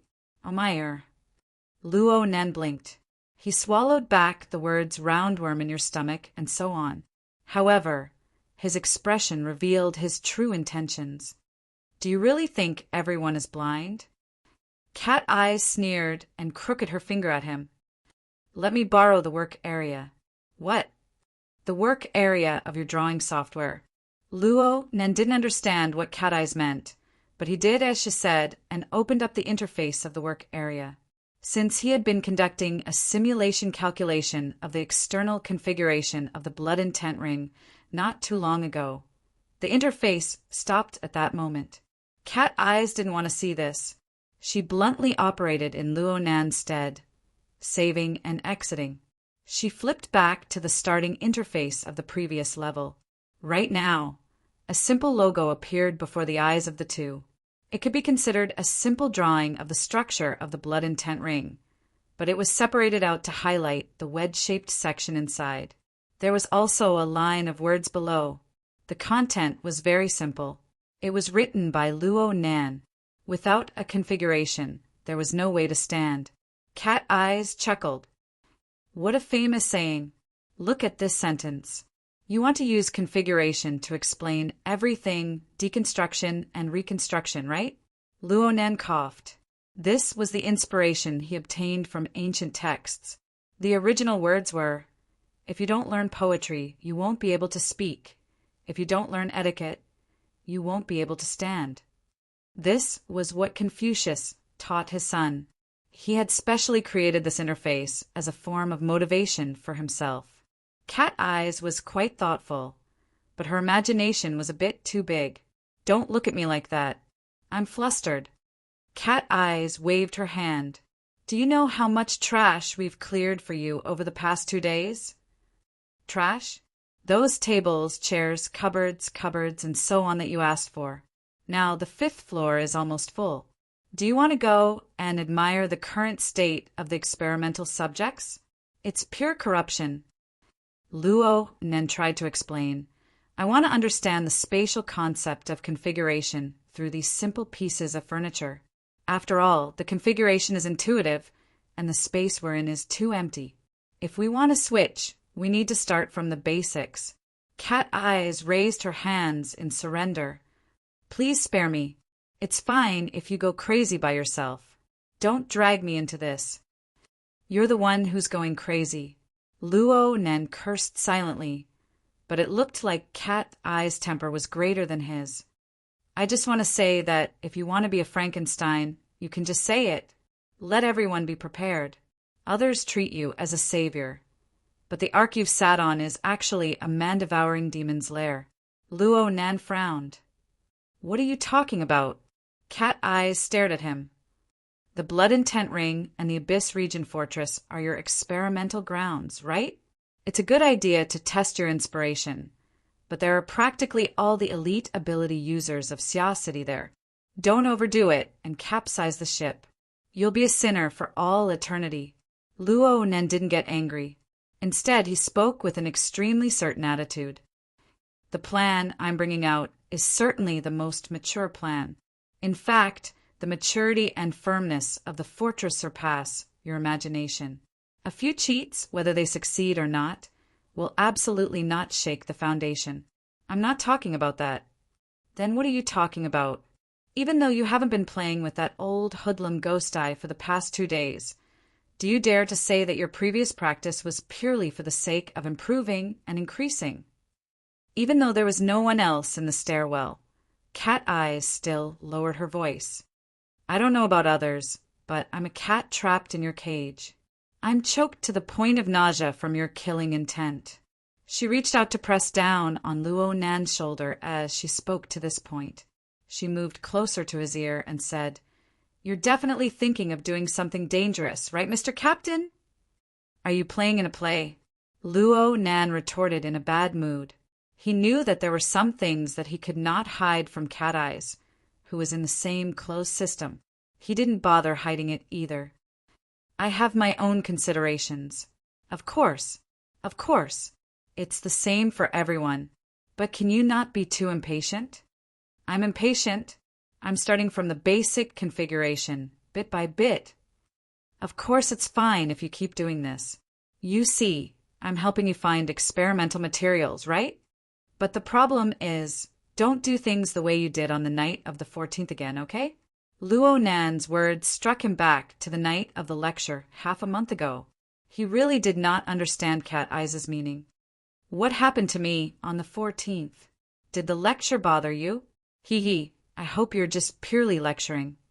Luo Nan's brows locked tightly as he locked gazes with Cat Eyes. A moment later, his gaze converged and his cheeks drooped slightly. I understand. Yes, while he was lecturing, he had adventured over the Pacific Ocean. He had engaged in a remote contest with 2 extraordinaries. He was indeed under the suspicion of being irresponsible. He had nearly capsized that time. He had implicated over 1,000 ability users of Siacity who had already mentally traversed to the space fortress. Cat Eyes brought up this matter again after half a month had passed. Was it because she felt that he had been too impatient during this period of time? Luo Nen didn't say anything more. It was good to understand some things tacitly. With the matter of Gong Qi pressing down on his heart, it was hard to avoid being impatient in his actions. He originally wanted to resolve this problem in the near future. He never thought that he would discover an even deeper mystery after taking Rui when on a trip to the cloud world. In a certain sense, this was a harvest, a great harvest, but if he didn't handle it well, he would undoubtedly dig a hole for himself. Luo Nan walked back with his head lowered. The layers upon layers of stairs beneath his feet were monotonous and unchanged. But in the end, there was a limit and an end. But if he wanted to dig out the deeper mysteries of the cloud world, it was an enormous project that couldn't be measured. In the face of this enormous workload, killing Gong Qi was like a small problem that wasn't worth mentioning. It was like traversing 100,000 mountains just to pluck a single fruit. That fruit had clearly been within reach not too long ago. This intense contrast really tormented Luo Nen quite a bit. Right now, he would silently recite the word patience several dozen times every morning. Only then would he be able to concentrate his energy and throw himself into the research work of basic configurations. Why did he create his own famous aphorism? This sort of hipster behavior forcefully encouraged himself from the ruins of his anxious and frustrated mental state. Cat Eyes' low voice continued to transmit over. There are some things that can't be done in a short amount of time. It's not bad to put them aside for now. Luonan let out a "ha." He didn't respond. Cat Eyes continued to speak. Though I don't want to mention it, you are indeed in the position of leader right now. It doesn't matter if they are attracted to you or if they are imprisoned. Many people are acting according to your train of thought and thoughts. You are anxious, and many people can't help but be anxious as well. Can't you see that, Rue, when state hasn't been good these past 2 days? I know. Luonan had no choice but to speak. Not only did he know that Rue, when state was terrible, he also knew the most fundamental reason for this situation. Right now, Luonan was referring to the deep layers of the cloud world's configuration fragments. He was studying and understanding the basics of configuration with all his might, using this to correct his own sensing mode. The reason why he did this was to use his most outstanding ability to comb through the structure and foundation of the cloud world. He could penetrate the barriers of space and time and grasp the deeper mysteries of the cloud world. From Luonan's perspective, the deep layers of the cloud world's configuration fragments were indeed treasures that he could use as reference. However, his perception was limited, his movements were limited, and he even needed Rue when support to enter and exit. Just the area of black fog that he and Rue were in before was nothing more than a corner of the multi-layered structure of space and time. According to Rue Wen's explanation, the changes in the rules and laws of space were extremely large when one went deeper. It wasn't jumping from Asia to Africa, nor was it jumping from Earth to Mars. It was true space-time travel, jumping from one space-time to another space-time. The most appropriate comparison was to jump from local space-time to the cloud world. Wasn't it easy? But if the factor of gear was excluded, then think about Gong Chi's current fate. Rue would achieve the effect of becoming one with the environment through the chaotic resonance of the multi-layered structure of space and time. She finally penetrated the barriers and realized the jump. The problem was that the deep layers of the cloud world's space-time fragments were constantly changing. Sometimes the timing wasn't coincidental. She could only find an optimal solution with multiple compromises, and then use her own tyrannical explosive strength to penetrate through in one spurt of energy. Luonan would never be able to learn this move no matter what. He wouldn't even be able to find an opportunity to rely on his own strength to go back and forth in a short amount of time, unless he was able to forcefully interfere with the entire structure of the cloud world with overwhelming strength. That would practically be on the level of the Creator. It was completely unrealistic. From this angle, even if Rue had taken a shortcut, how easy could it be? Every time Rue entered and exited the cloud world, she did her utmost. Sometimes she would even respond to Luonan's request to explore deeper regions. Therefore, there were a few times when she was so tired that she nearly collapsed. Luonan obviously knew about these problems, but he really couldn't do without Rue Wen's support. Damn, he was back to square one. Luonan closed his eyes. He pressed down on his forehead, which was already beginning to heat up. He didn't speak for a long time. Torment himself. Torment others. Chapter 6:24. December 28th, Friday. It was finally the last weekend of the Gregorian calendar. The Chinese and Western festivals were almost over, and there was still more than a month before the traditional Spring Festival. The students and office workers in Xia City could only hope to hang on to New Year's Day. There were still 3 or 4 days before New Year's Day, but the businesses in the large residential area were still practicing under the lingering warmth of Christmas. Low-end recharges, high-end discounts, and fancy renovations. They had to dig out the last bucket of gold for the year 2096 before the end of the year. As the core area of the large residential area, Cloud City Water Village's high-rise buildings had undoubtedly become the center of activity for the surrounding students and residents. Whenever it was around dinner time, a stream of people could pass through the Water Village's underground parking lot all the way to Aurora Cloud Capital's rooftop observation deck. The taverns and restaurants that were usually lukewarm were also forced to come up with reservation clauses to deal with the huge number of tourists who could not be seen at all. Compared to these, the tea houses, cafes, and cold drink shops scattered around the various buildings as temporary stops for tourists were really hard to find. The group of cadres in the Mystic Arts Research Society found a bar with great difficulty and settled down for the time being. More than 10 people occupied 2 tables, and it was quite crowded. A sharp-eyed person saw that there was a table in the corner of the bar, and only one of the 4 seats was occupied. He said, "There's an empty seat over there. A few of you can go over there." "Over there. Hey, that person looks quite familiar." "Nonsense. There are at least 10,000 faces in the large residential area." "No, look, that person seems to be from our society. Isn't that perfect? We can get together. If he can happily give up his seat, we'll give him an extra 0.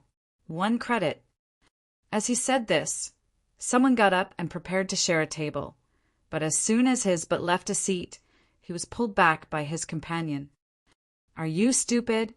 His companion pouted slightly, indicating that the idiot could see the expressions of some people on the other table. The other table was relatively spacious, and those sitting there were high-ranking cadres, vice presidents, investors, and so on. Among them, it was obvious that Okay's baby face was dark, and his gaze was like a knife when he turned his head and glanced at the corner. Sitting diagonally across from him, Fei Jean was holding her chin and smiling subtly. Got it. Thinking of the recent news in the club, many people took a second look and suddenly realized, "Oh my, it's the legendary one!" Why is Luo Nan here? There were some high-ranking members of the society who wished for the whole world to be in chaos. They directly asked the question.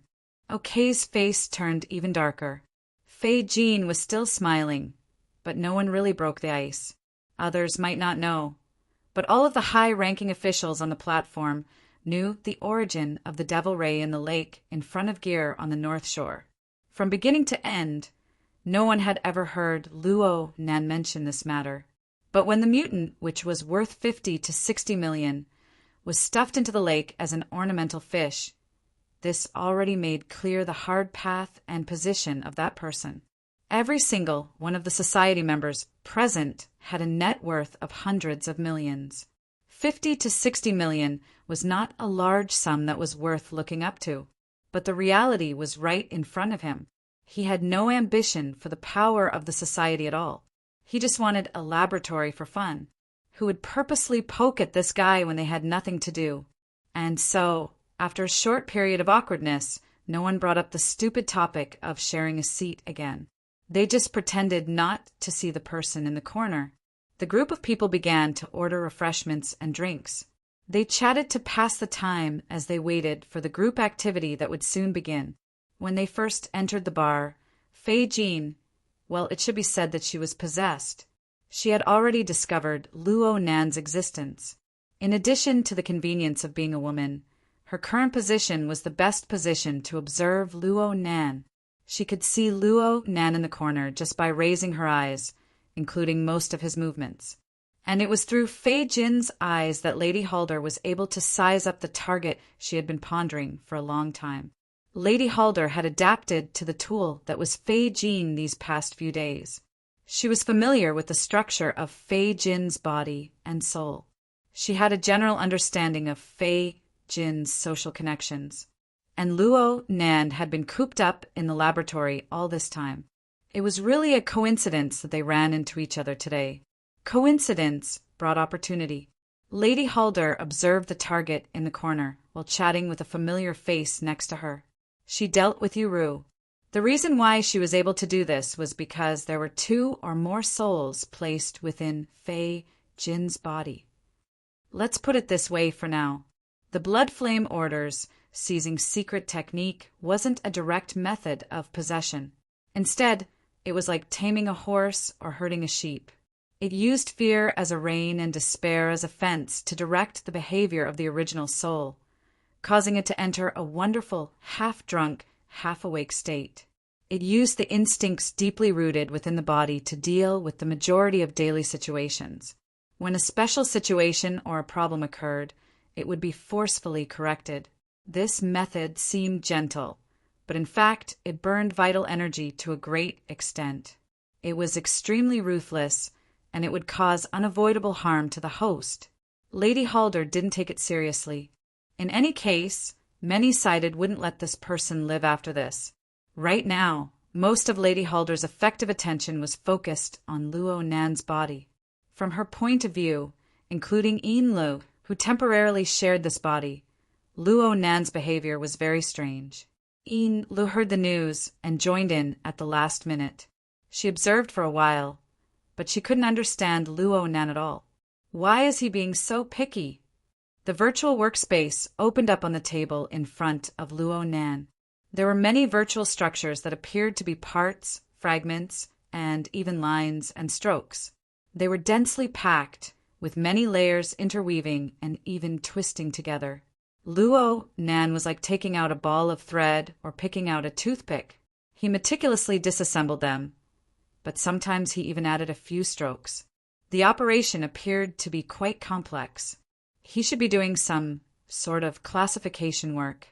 Lady Halder carefully observed Luo Nan's operation in the virtual workspace, especially the last few steps of the multi-step cycle. It seems that the majority of those fragmented structures are meaningful, at least on the level of ability users. Meaningful. Is it referring to the effect of the interference force flow? This should be the configuration he spoke of and demonstrated. Lady Halder recalled the video materials circulating on the internet. She made a comparison and made a preliminary conclusion. The problem is that the details of the structure seem to have little to do with the Blood Soul Temple. It could also be that the disassembly is too fragmented. After all, there aren't many people who can stand at his height to understand the domain of configuration. I actually believe that rumor. Rumor. Order of justice, door of truth, and the like. That nonsense from RE. What else? Could it be that these fragmented components are all a part of his inspiration? Lady Halder believed that there were geniuses in the world, but she had always made a clear distinction between accumulation and talent. Of course, this wasn't the main point. From their point of view, if Luo Nan's attainments in configuration weren't related to the Blood Soul Temple, then it would truly be troublesome. Why did the Blood Flame Order's First Ablatum and Vice Ablatum attempt to connect with Luo Nan? It was because the white bone mound that appeared in the Jintang Sea of Death was undoubtedly the configuration of the Blood Soul Temple. So they suspected that Luo Nan had a close relationship with Emoluin, who should have died but didn't. On the other side, Luo Nan proposed a series of theoretical prototypes such as cage, configuration, and so on. He even developed the blood will ring on this foundation. He built a fortress and successfully established himself in the Abyss district. This method, which was highly similar to the fundamental methods of a secret order, allowed them to see the hope of the Blood Soul Temple's structure taking a step further. At this very moment, in a certain corner of the world, the structure of the Blood Soul Temple had already materialized. But the problem was that it wasn't under their control. So whether it was in theory or in practice, they needed a clear fulcrum. They needed to firmly exert their strength so that they wouldn't be left far behind. They would be at a loss of what to do and where to go. Probing, questioning, and seeking support all fell upon Luo Nan's body at the same time. These two goals actually had inherent contradictions. Lady Halder didn't dare to say that she had a foolproof plan. She could only seek further contact with Luo Nan in order to carry out her plan. Fei Jin observed from a distance. The First Ablatum and Vice Ablatum were pondering. With Luo Nan's identity and current situation, he shouldn't be posing in such a crowded place. There should be something he needs to do. Yes, there really is. Fei Jin's eyes swiveled, and her gaze swept over a familiar face that had just entered the door. The person behind her made a special effort to memorize this face. Tianxi. It was a rare, normal person who had a close relationship with Luo Nan. She was once a high-ranking member of the Mutual Aid Association. Right now, Tianxi was following closely beside an old woman, blindly following her every step. The old woman was around 80 or 90 years old. Her grizzled hair was cut short and stood up like a boy. It was dazzling, but it appeared refreshing. Her figure was on the thin side, but her complexion was rosy. Her clothes were dignified and conservative, and her posture was ramrod straight. She appeared to have quite the bearing and self-cultivation. A group of people naturally saw the old woman when they passed by the two tables of the Shinyan Society. A few people subconsciously shrank their heads back, but even more people stuck out their butts and stood up to show the most basic respect. Professor Pan. The old woman shot a glance over, but she didn't stop. She just nodded in greeting. Under the complicated gazes of a group of people, she headed straight for the corner of the bar, which was Luo Nan's seat. As for Luo Nan, he was clearly excessively engrossed in the configuration fragments of the virtual work area. He only suddenly woke up when the two people arrived at the table. He didn't even bother to tidy up when he saw the newcomers. He hastily stood up. He was just about to greet them when the old woman across from him opened her mouth to ask, "You're Luo Nan?" Her words were clear and full of energy when she opened her mouth. Her voice was a bit louder than a normal person's. She didn't wait for Luo Nan to respond before speaking with furrowed brows. "You're just like your father. You've been infected with the bad habit of mysticism." Luo Nan was a bit stupefied. He subconsciously said, "Can you not mention him?" The corner of the old woman's mouth curled up. "I don't want to pay attention to that guy either." Luo Nan was fully aware that the atmosphere wasn't quite normal, but he couldn't help but have a good impression of the old woman. Tian-Si gave him a meaningful glance at this time, and he remembered to greet her. "Professor Pan, Senior Sister Tian, please sit." This grizzled-haired old woman was the mentor of Luo Nan's mother, Bo Qingwen. She was the town boss of the school's design department, Professor Panwen. Chapter 6:25. After sitting back down, Luo Nan first closed the virtual work area. Then he followed the process he had envisioned before. He picked up the menu, wanting to ask Professor Pan what he wanted to order. The problem was that the light in his work area had just turned off when old Mrs. Pan, who was sitting across from him, projected her own work area through her wristband. Inside was a set of information forms. Old Mrs. Pan had a dull expression. She tapped on the work area and enlarged the form. "Let me give you a report. I'm quite curious as to what kind of young man would be so indecisive in the face of an old lady's invitation. So I used my authority as a teacher to access your real-time database file and investigate your background." "Huh. The final exams haven't started yet, so the statistics of your academic results are flawed. But from the aspects of attendance, in-class tests, performance tracking, and homework completion, you've been growing more and more restless lately. You've been missing quite a few classes, but the procedures are impeccable. You've always been able to pass through dangerous situations. It's filled with the stench of manual labor. Do you know someone with power? You're still using this sort of self-deceiving method in school. You might as well just take a leave of absence." Luo Nan and Tian-Si looked at each other. Tian-Si had no idea that her teacher had such a trick up her sleeve.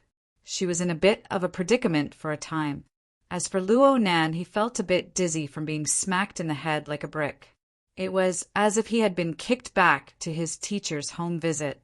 Only then did he understand what kind of personality Tian-Si had described as smart and sharp.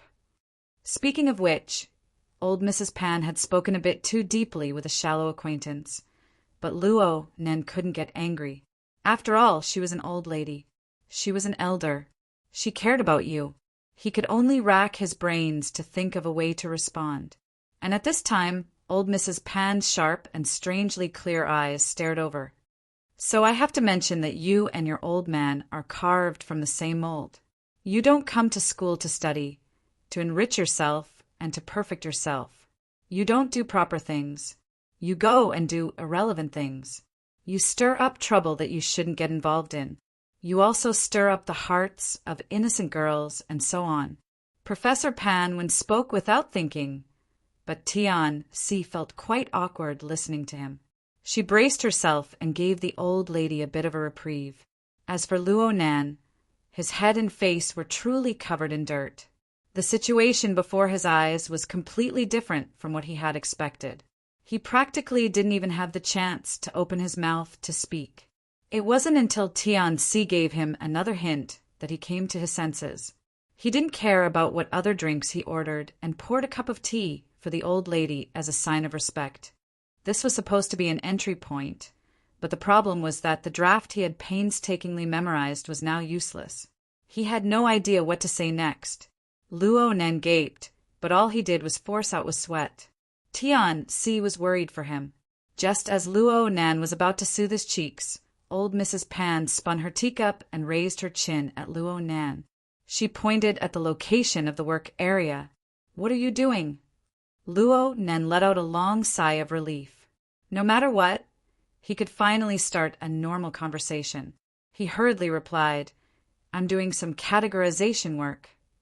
He wanted to open up the work area once more and let the old lady look over it, but the old lady shook her head and refused. "There's no need to show me. I'm different from your father. I'm not interested in things that aren't in my field of expertise."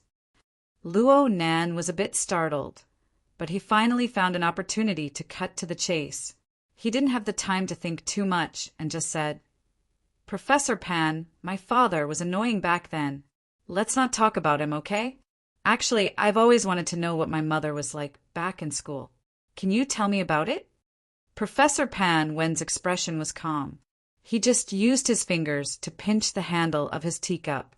He had no intention of starting a conversation. Luo Nan could only brace himself and continue. "You might not know this, but I've always lived with my aunt and uncle. I don't understand the situation back then at all. No one told me." Luo Nan saw that he couldn't continue, so he could only cast his pleading eyes toward Tian-Si. But then old Mrs. Pan's resonant voice entered his ears. Qingwen was probably like this when she was in school. She did what she needed to do and dealt with the problems she was best at. "Old Mrs. Pan, why are you mocking me?" Luo Nan simply wanted to slap the table to death. Tian-Si opened her mouth to speak, but she was stopped by old Mrs. Pan's stern gaze. Old Mrs. Pan didn't say anything after that. She just watched Luo Nan's expression, just as the young man was embarrassed and reserved to the extreme. Her fingers left the handle of her teacup and she slowly stood up. "Since you're so nervous yourself, then this old woman won't be an eyesore here. I have a family banquet today, and it just so happens that it's upstairs. I'll head over directly." This was it? Luo Nan stood up, bewildered. He didn't know whether he should urge her to stay or let out a sigh of relief. Tian-Si didn't dare to say anything. She could only give Luo Nan a comforting gaze and extend her hand to help the old woman out of her seat. But her actions were reprimanded in the blink of an eye. "I can't recognize the road anymore.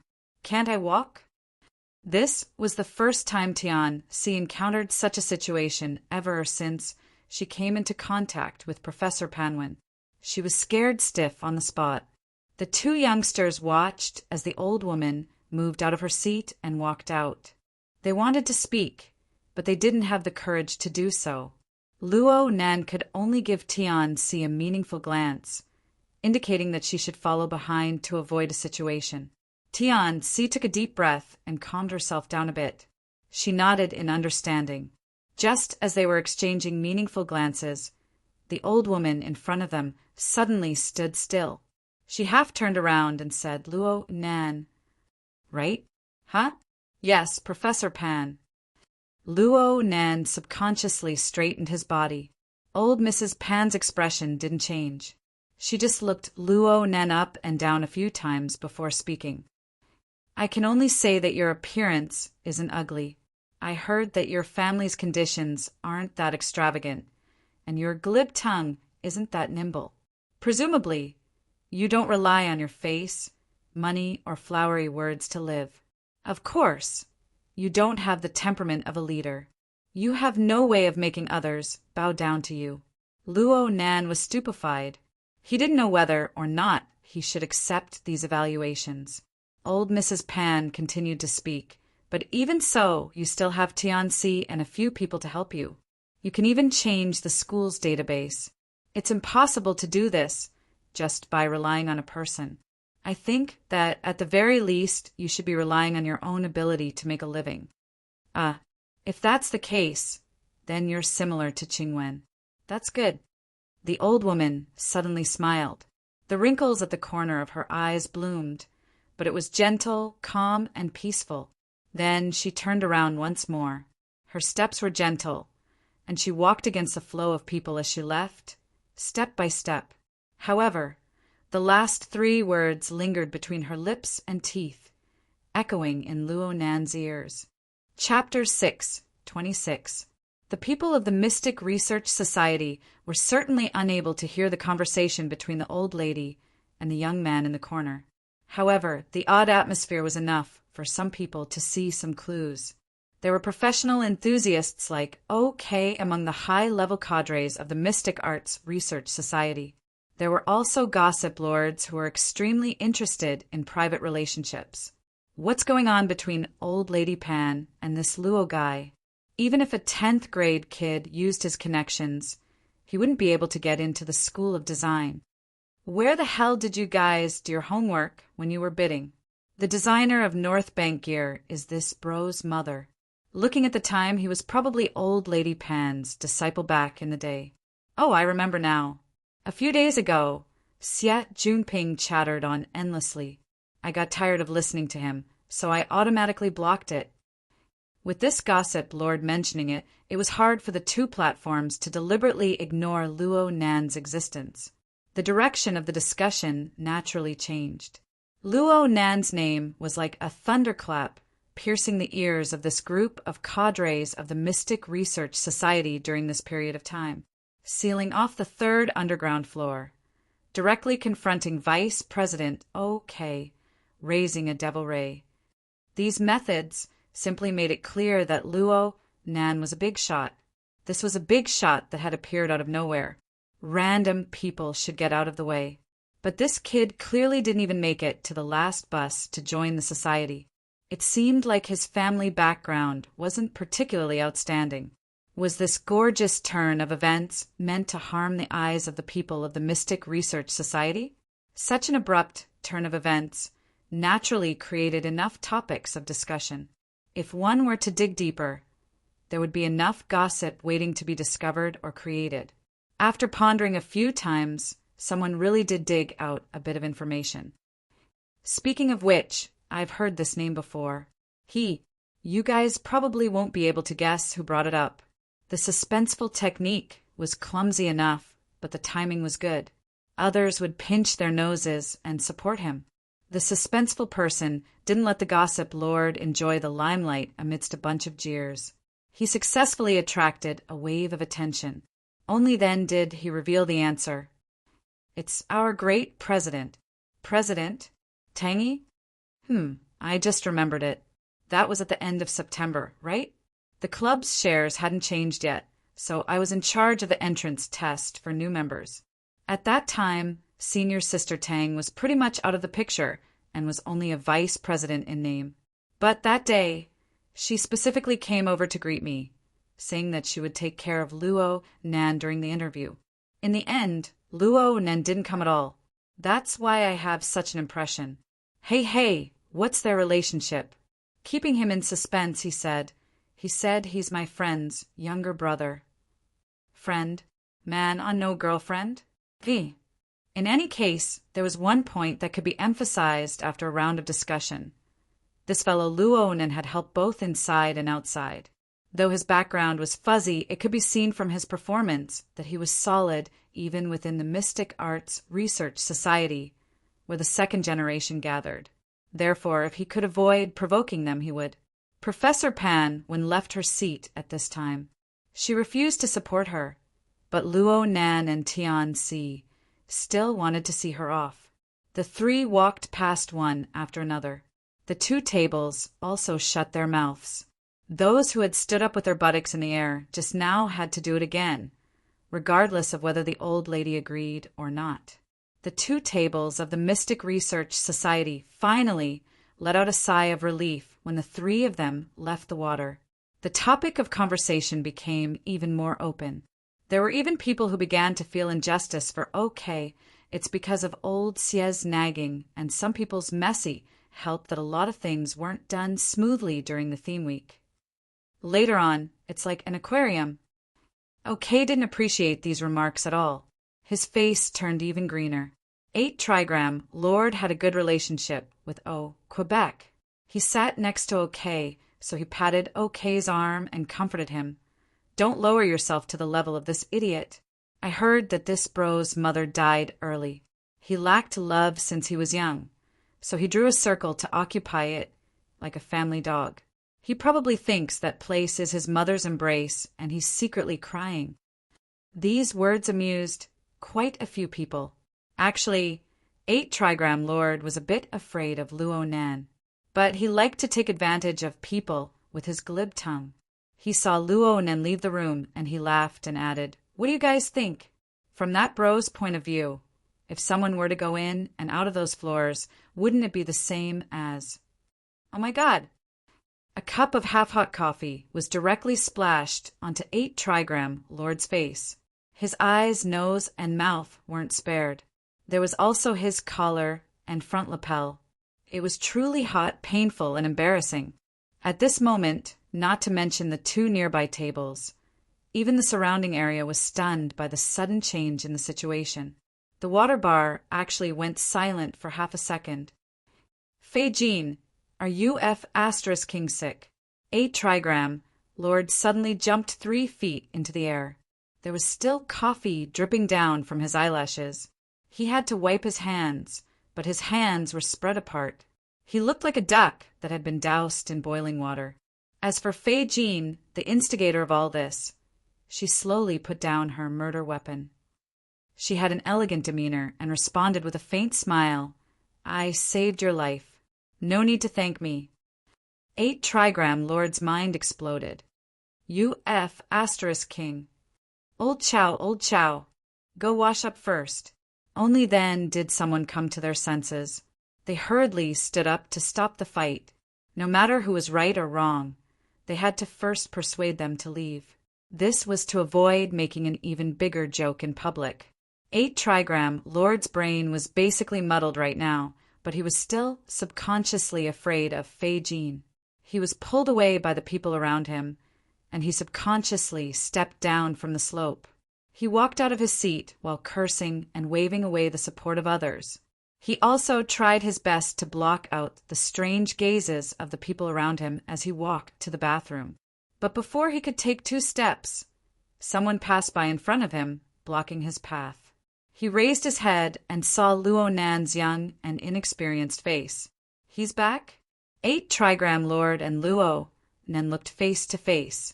He shivered in the next second and instinctively averted his gaze.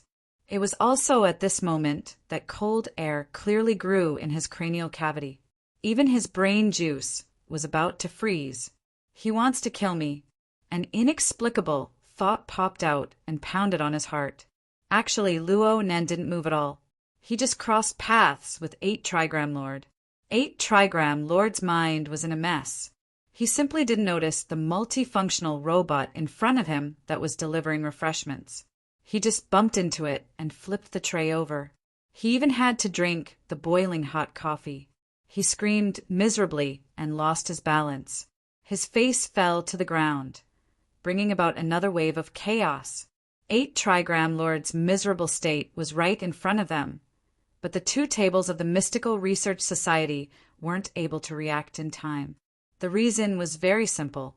Luo Nan's gaze streaked across the 2 tables as he walked back.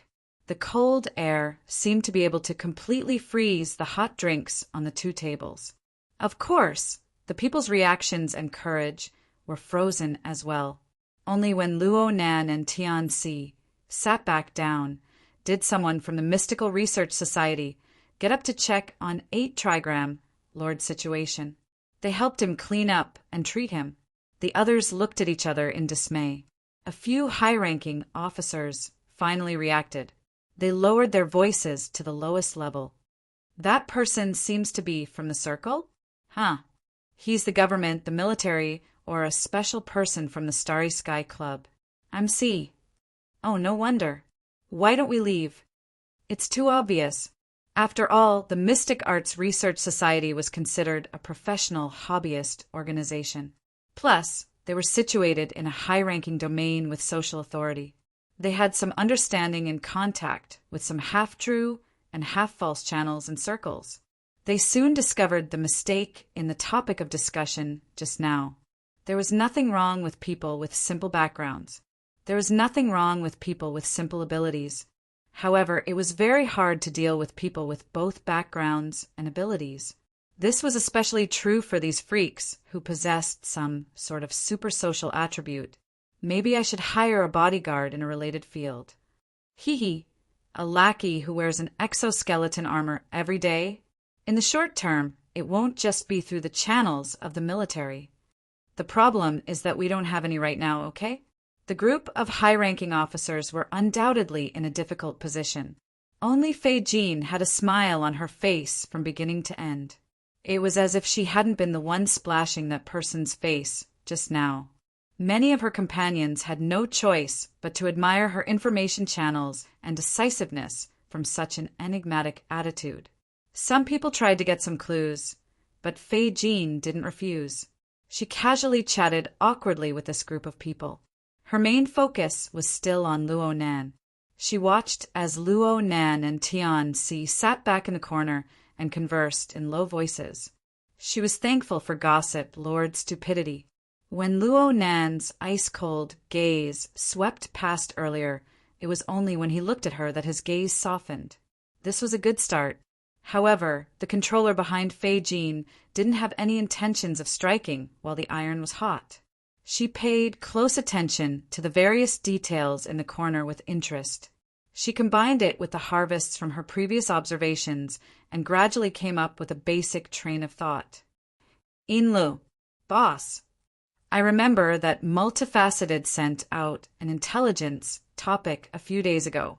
It's closely related to this person. They even invited an expert to conduct a psychological diagnosis.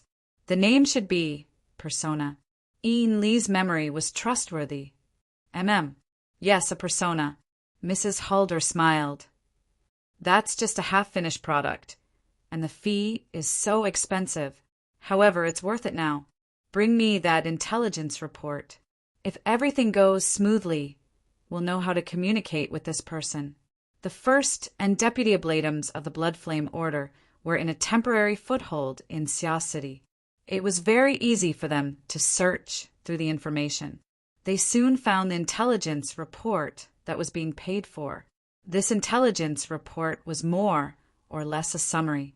It specifically extracted information on Luo Nan's social interactions and carried out a relevant psychological analysis. The problem was that no matter how authoritative an expert in psychology was, it would be hard for them to determine the nature of an ability user, especially a powerful character. After all, every ability user more or less possessed a supersocial attribute. Even in terms of pathology, the structure of the body and soul would undergo structural changes to a greater or lesser degree. On a medical level, it could even be diagnosed as an organic lesion. Of course, this was far from the main point. Luo Nan's situation might be even more complicated. It was said that this person had been undergoing body modifications through injecting nerve drugs starting from the age of 10. Any expert would be flabbergasted when faced with Luo Nan's greatly mutated nervous system structure. They would be speechless. They could only make assumptions based on the external performance of the target. They could only make a general analysis and judgment. The conclusions drawn from Luo Nan's situation were rather rough. They weren't even convincing. Chapter 6:27 Dissociative Identity Disorder. Multiple personality disorder. Ever since it appeared in the world, it had always been the subject of doubt. There were even quite a few experts and scholars who didn't believe that such a case truly existed in the world. Many times, similar diagnoses were unable to convince the masses. Ian Lu was one of those people who weren't convinced. It's still latent? The diagnosis is too vague. Mrs. Halder laughed involuntarily. If you think the conclusion is oily, then you don't need to care about it. Those experts can't do mental and pathological tests. All diagnoses are like scratching an itch through their boots. It's better for us to figure it out ourselves. I'm more interested in the logic behind Multifaceted's name. Her intuition and judgment are sometimes more reliable than those so-called experts. As she spoke, Mrs. Halder opened the intelligence folder. There were statements, analyses, and even more valuable first-hand videos. The folder displayed all of Luo Nan's social interactions in public since his debut. What was especially valuable was the battle scene of Luo Nan making a name for himself in Ocean Sky, Cloud City, with several people from headquarters. It came from the surrounding monitoring system. There was also a portion of it. It was the footage of a series of clashes before and after the incident at the Municipal Plaza. This was the information recorded by the Psychic Wave Network. It was of a very high secret level in the Xia City branch, but it had been retrieved by the all-powerful, multifaceted Sanjay. In addition, there were recordings of semi-public and semi-private areas of Acumen College, Aurora Cloud City, and others. Mrs. Halder followed her own train of thought and reclassified the above information. Her methods were very clear. She classified Luo Nan's interactions with his family and friends in the secular world into one category. She classified Luo Nan's interactions with members of the inner world into one category. In addition, she classified Luo Nan's discussions of cultivation theory and lectures into one category. Inla looked at the rearrangement of all kinds of information and thought about what Mrs. Halder had said before. She had a faint understanding. Boss, you want to start with Luo Nan's personality. Subdivide the persona? Mrs. Halder just minded her own business and just nodded slightly. The so-called persona was a relatively traditional concept of psychoanalysis. It roughly referred to a set of systematic patterns produced by the human body in order to adapt to the outside world. It could also be said that it was the outer layer of one's personality that concealed one's true self. Simply speaking, the persona was a person's social nature. Every person had many kinds of masks. Each mask was a facet of their social nature. When put together, they would form a complete personality. This concept originated from Jung's personality analysis psychology theory at the beginning of the last century. This theory was no longer at the forefront of academia, but it could still play a role in related fields. This was especially true for its core personality holism, which treated the mind as the object of research. It had a miraculous synergy with the mind and soul, which was why it was more suitable for use on ability users. In recent years, the otherworld variant of this theory had maintained a certain level of popularity. Yin Lu was the vice officiant of the Blood Flame Order. Even if she had always been a little neglectful, she still had to study the control of the believer's desires. With Madame Halder's reminder, she immediately had a lot of ideas. But she also understood that these hasty thoughts couldn't withstand serious scrutiny. So she still asked honestly, "What's the matter?" "Boss, is there any chance for us to cut in?" "That depends on whether we can accurately capture his dominant mask." According to this theory, there was no distinction between the real and the fake when everyone had multiple masks. One just needed to look at which mask was used the most often to be considered the dominant mask. It could basically encompass the most basic personality traits. However, there were many times when there was more than one dominant mask. Madame Halder already had a basic judgment. Luo Nan is a relatively simple person. Right now, he has several external masks, and he can more or less form a complete personality. She pulled out the list of information on Luo Nan's interactions with his family and friends. She arranged them in chronological order, forming a fairly clear timeline. There's no need to mention this person's miserable childhood. It has certainly influenced his personality traits. Luo Shuqing and Mo Hyang have become his guardians, and their attitudes and behavior have been extremely positive. They even dote on him a bit as compensation. Their biological children are actually inferior to him in terms of treatment. He is the one being taken care of in his family and in normal social relationships. From the information, we can see that Luo Nan's older cousin, Emoya, is quite powerful. His older cousin, Emo Peng, is quite lively, but he is quite protective of Luo Nan. The stimulation of these two personalities, as well as the difference in treatment, will likely push him to grow in the opposite direction. This is because this will allow him to maximize his profits. This interaction has caused him to be both sensitive and introverted, but he is also obedient and low-key. He has displayed a weak and passive side.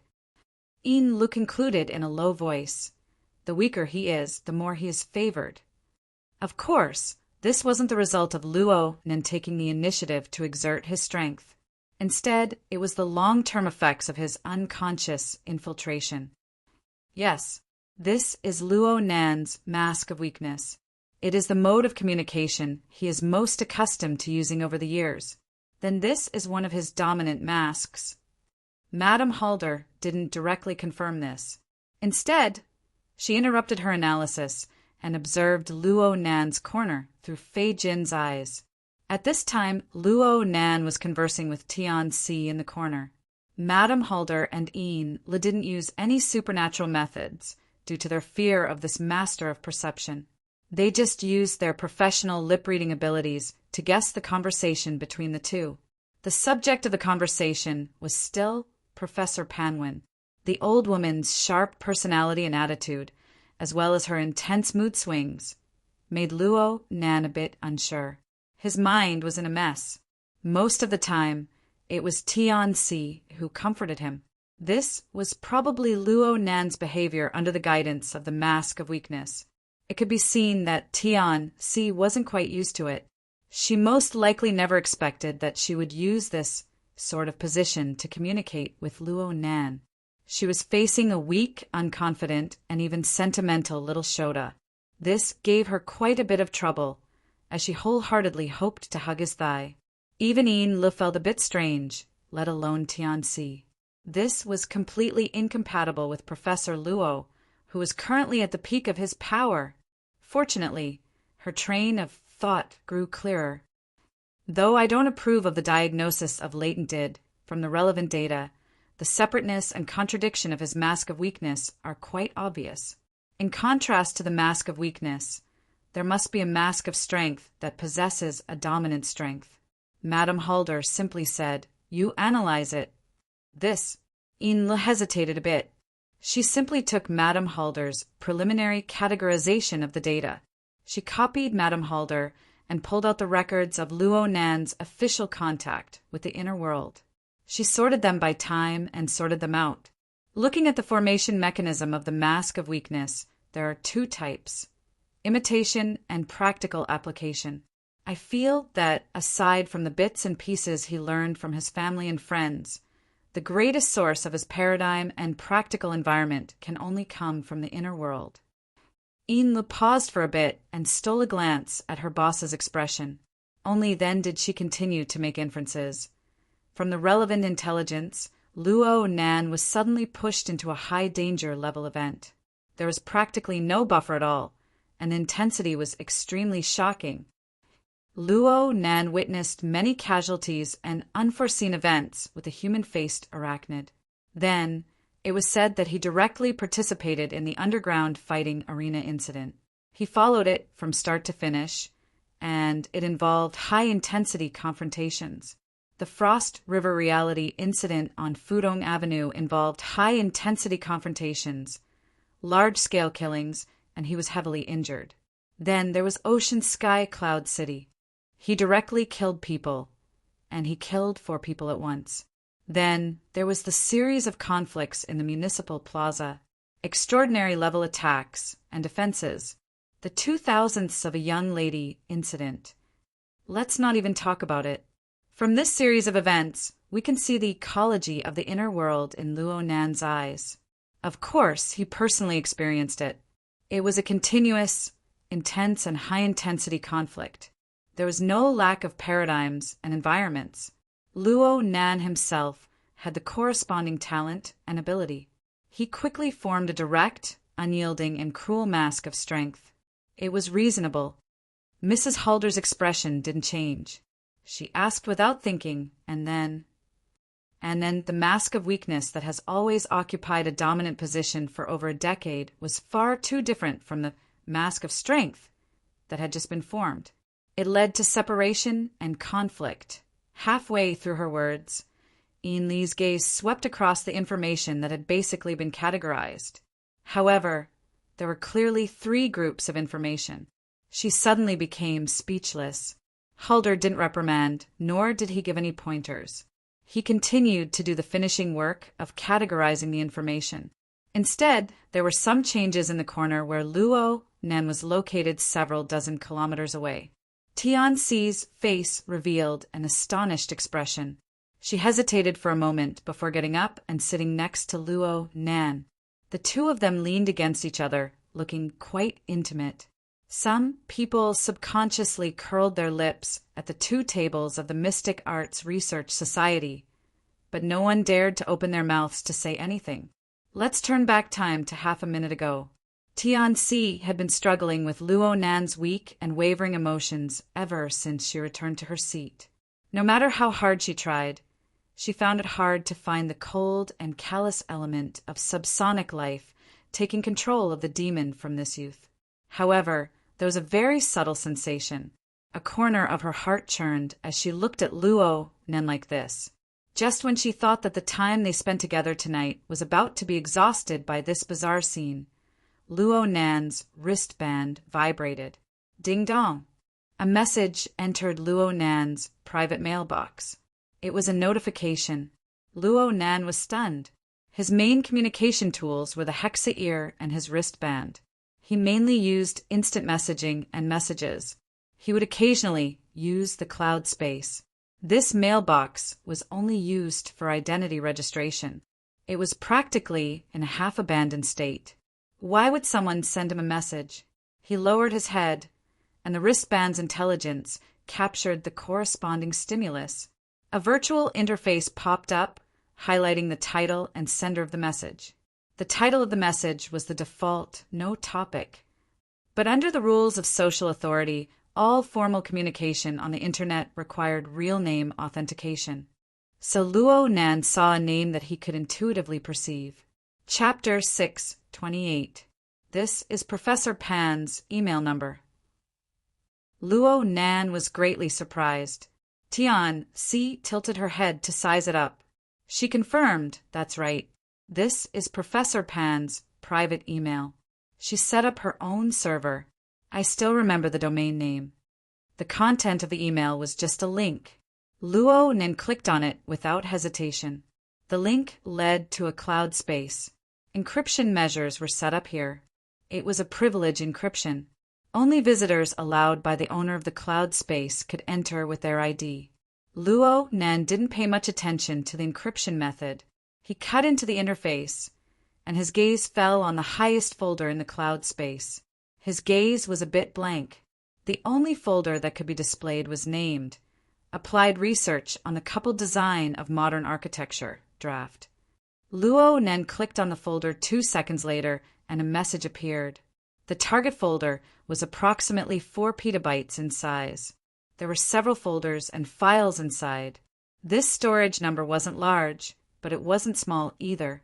Some people wouldn't be able to store a lifetime's worth of experience inside, but in some fields it didn't seem to be much. Luo Nan's fingers trembled slightly and he clicked on it. A traditional window interface was laid out. The densely packed folders gave people a headache at first glance. But from another perspective, every folder was named according to an obvious rule. Letters, numbers, and words were clearly layered. One could vaguely feel the structure and flow of a certain system if one looked at it carefully. Luo Nan scrolled through the interface and scrolled down to the bottom. The interface naturally captured the only document file on the interface. The name was exactly the same as the folder on the upper layer. Applied Research on the Coupled Design of Modern Architecture, Draft. Luo Nan's face twitched. He clicked on it again, and sure enough, it was a thesis. Since it was a draft, the format was relatively casual. His gaze skimmed over it, and it fell on the author's signature below the title.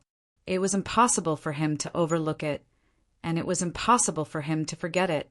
Bo Qingwen. Luo Nan's gaze froze. He subconsciously scrolled through the interface during this time, but the words, tables, and diagrams inside seemed to have lost all meaning. Or perhaps his brain had lost the ability to accept and understand. It wasn't until he flipped to the end of the thesis that he saw the scattered sentences that were clearly unfinished, as well as the deliberately left blank space. Only then did he vaguely grasp a bit of context. "Senior, come over here." Luo Nan didn't even know how he opened his mouth to speak. Tian Si hesitated for a moment. She was most likely frightened by Luo Nan's expression and tone, but she still got up and sat beside him. His gaze, which he had intentionally shifted to avoid arousing suspicion, was now naturally directed towards the virtual interface.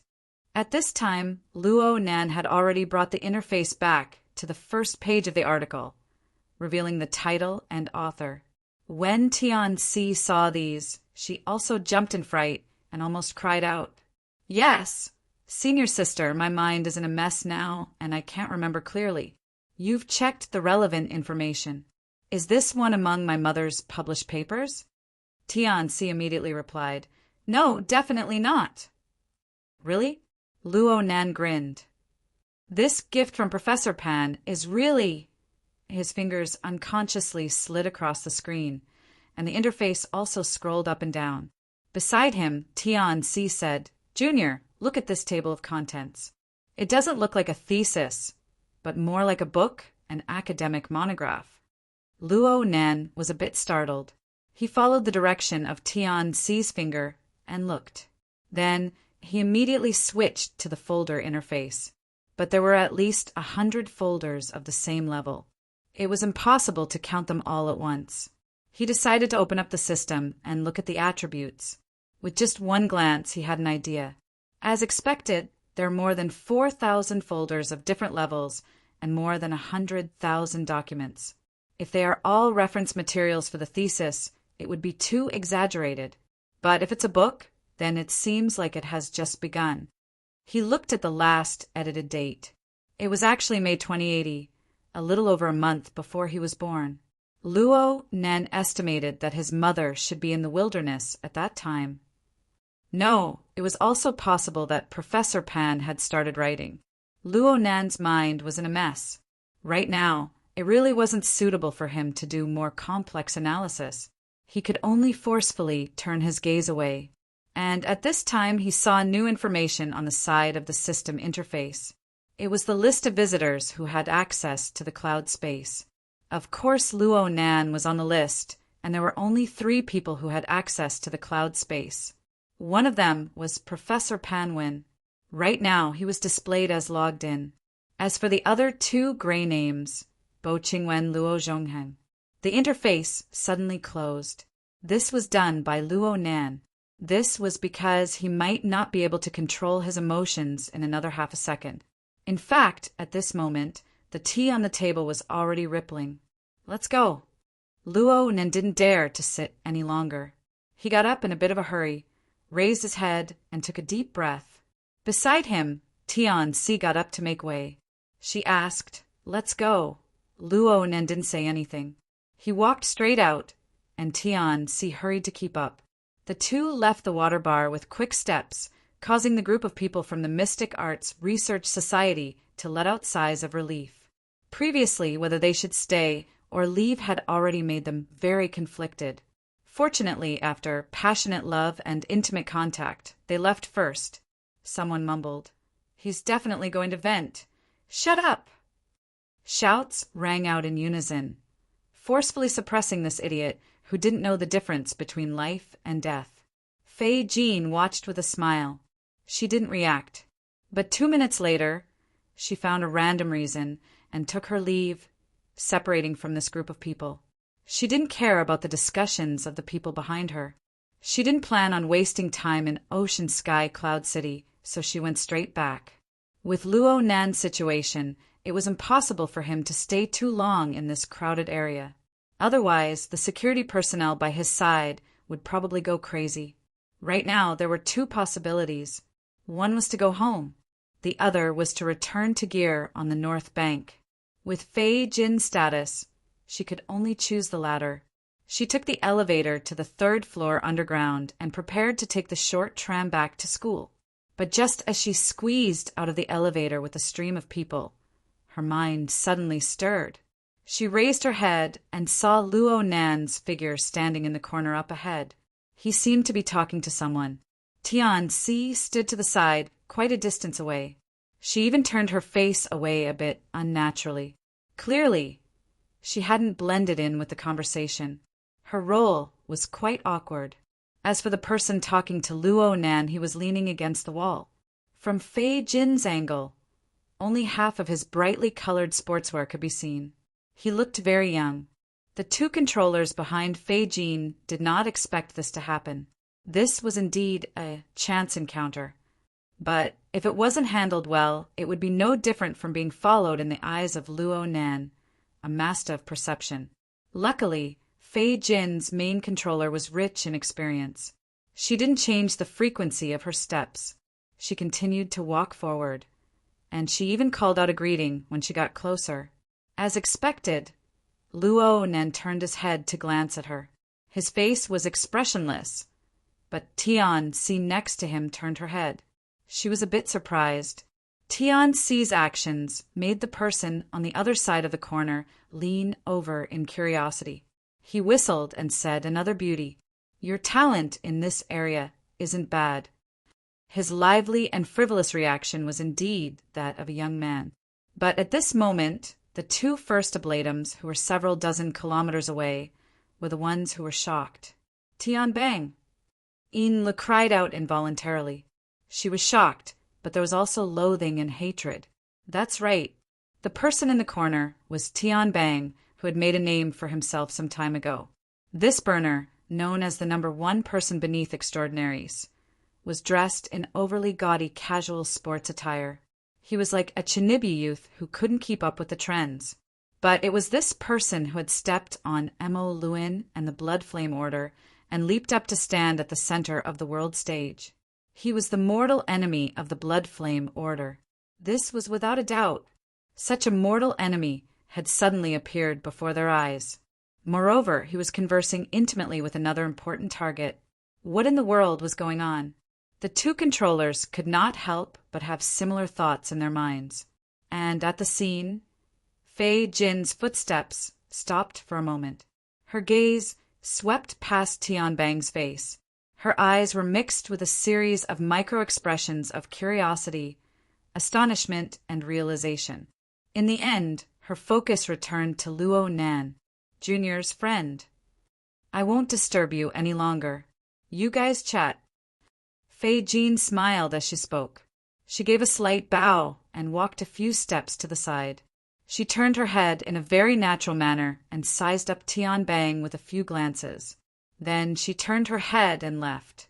As the first mate, Yin Lu admired Mrs. Halder's control of her emotions and details to the point of prostrating herself. Fei Jin, who had been under Mrs. Halder's control just now, had perfectly displayed the subtlety of a member of the outer circle encountering a heavyweight character like Tian Bang. She had successfully recognized and secretly restrained herself. Forceful words were all about the details, but the most wonderful thing was still the word natural. The automatic conveyor belt brought Fei Jin far away. Yin Lu was still reflecting on the subtlety of their encounter when Mrs. Halder spoke. "Did you feel it?" Tian Bang's current position had already exceeded the range of Fei Jin's natural perception. Yin Lu would not make a low-level mistake and forcefully use an user's ability to detect him. So for a time, she really couldn't understand. She frowned and said, "Tian Bang appeared here." "I'm not talking about Tian Bang. What does the matter we're currently handling have to do with Tian Bang?" "Luo Nan?" Yin Lu struggled to free her attention from Tian Bang with great difficulty. She seriously recalled Luo Nan's previous performance. It seems that his relationship with Tian Bang is quite cold. Do you have a more precise description? Mrs. Halder's tone seemed to be a bit dissatisfied. Lu just felt a mountain of pressure. She racked her brains to ponder, practically replaying the series of observations she had of Luo Nan before and after they left the elevator. She thought over and over before speaking. He's absent-minded. He's a bit impatient. His eyelids drooped. He has no interest in Tianbang's words. At the same time, the tips of his feet turned outward, and his body leaned to the side. He's been wanting to leave. Why did such a situation occur? Oh, it's very likely that he received important information that needed to be processed. His and Tianxi's expressions and actions were quite obvious when we were at the water bar. Mrs. Halder continued to ask questions, not giving Lu a chance to catch her breath. This is the main reason why Luo Nan is impatient. But when faced with a person like Tianbang, even if he doesn't have a deep hatred like we do, and even if he isn't a close friend, he is still a stakeholder. Don't tell me that he doesn't have the slightest desire to socialize. Lu muttered to herself. He's always been introverted. He's not good at socializing. What's the reason for this situation? Do you remember our conclusion from before? Luo Nan has a mask of weakness and a mask of strength. If the mask of weakness was in effect, then he should have displayed a courteous, respectful, or shy appearance just now in order to obtain Tianbang's favorable impression. If the mask of strength was in effect, then sparks would have long since exploded between the two. And no matter what kind of mask it is, it wouldn't have this sort of effect. Lu responded instinctively. He has a third mask.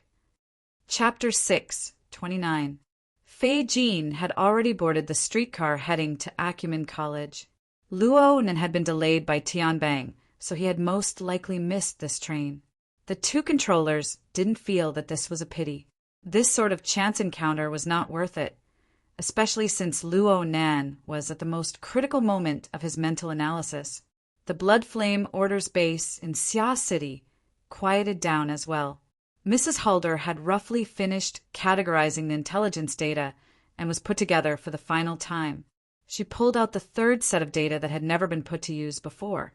It was the list of Luo Nan's discussions of cultivation theory and lectures. She paused for a moment and searched through the other two groups, especially the group with the mask of strength. She put the data in one by one. Lu calmed down and carefully observed. She discovered that the new data that Mrs. Halder had put in belonged to Luo Nan's performance when he dealt with gray personnel. The so-called gray personnel were neither friend nor foe. They were people who lacked friendship and good feelings. They were people who couldn't be considered mortal enemies. It wasn't just Tianbang. The gossip's lord who had just spouted trouble, and OK, who had a conflict a few days ago over the location of the Elusis secret device, were all in this group. If one were to go even further back, there were also a few ignorant second generations who dared to stroke a tiger's whiskers in the Ocean Sky Cloud City and Aurora Cloud City incident.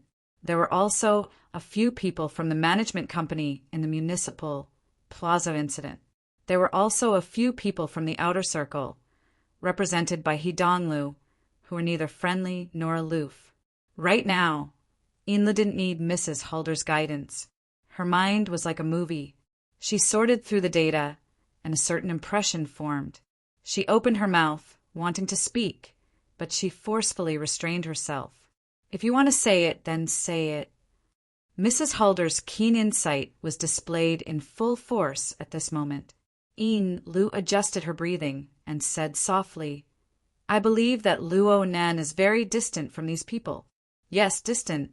Aside from the few moments when he was stimulated to explode, where he had clear hostility and even killing intent, he basically ignored them. He was stiff, his thoughts jumped, and his mind was absent-minded. His mind wasn't on face-to-face communication at all. He was on a completely different frequency than these people. So, Mrs. Halder asked softly. Lu was about to come to a conclusion, but she hesitated before she said, There's no strict classification of personas. It doesn't matter if it's the third persona. Perhaps we can call it the mask of alienation for convenience. But we have to find the behind-the-scenes mechanism of its formation and operation to make sense. Mrs. Halder did not even raise her head. In other words, you only saw his attitude, but not his logic. Inla said, "Boss, I believe that a person's thoughts and emotions are always continuous. From an outsider's point of view, it looked like it was jumping and torn, but from the person's point of view, it might be consistent and complete. It's just that we can't peek into people's hearts. We can only guess." Mrs. Halder interrupted her. "Do you have any ideas?" Inlu took another breath and took the initiative to flip through the materials.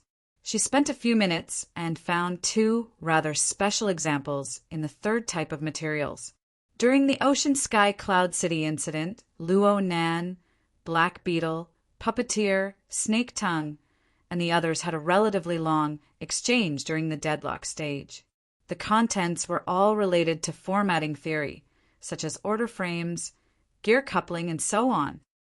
Even further back, during the Fudong Avenue Frost River reality incident, he and Fairchild, who had yet to be identified as friend or foe, engaged in a cultivation discussion that was completely incompatible with the atmosphere.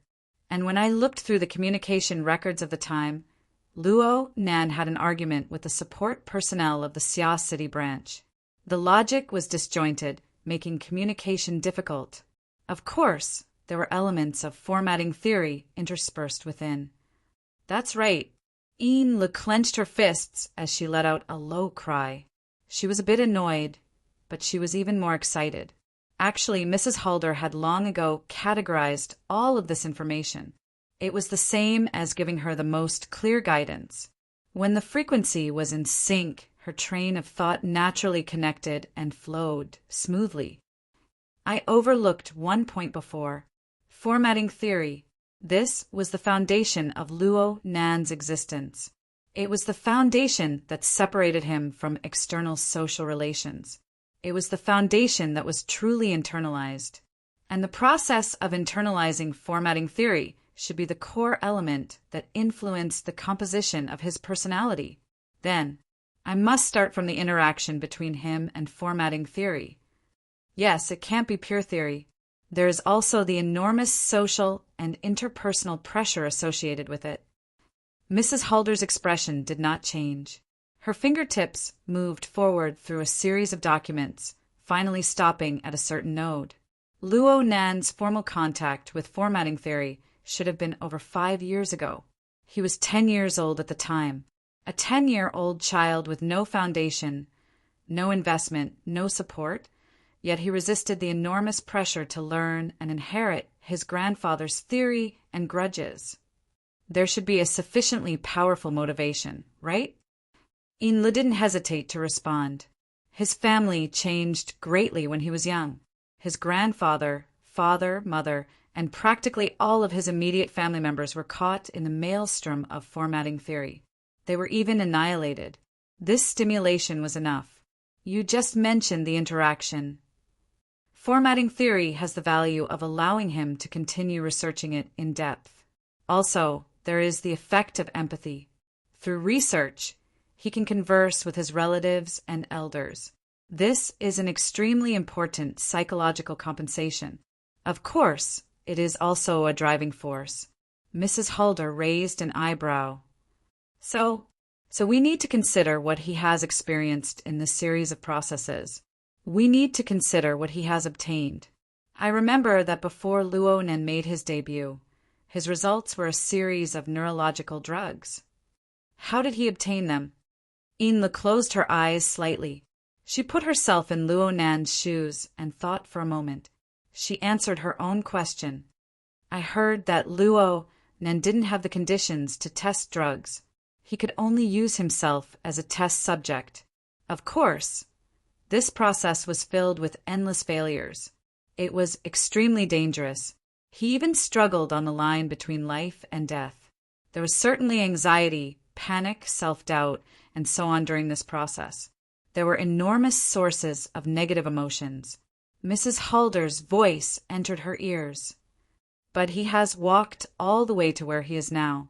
he has obtained absolute accomplishments. So he has also obtained powerful self-confidence. No, that's wrong. Yin Li's eyes were still closed. She denied her initial inference. This was because there weren't many circumstances that matched Luo Nan's performance in reality. He wasn't a proud and self-confident person. It is said that the basis of his series of research and experiments all came from his grandfather's notes. In that case, he doesn't trust himself.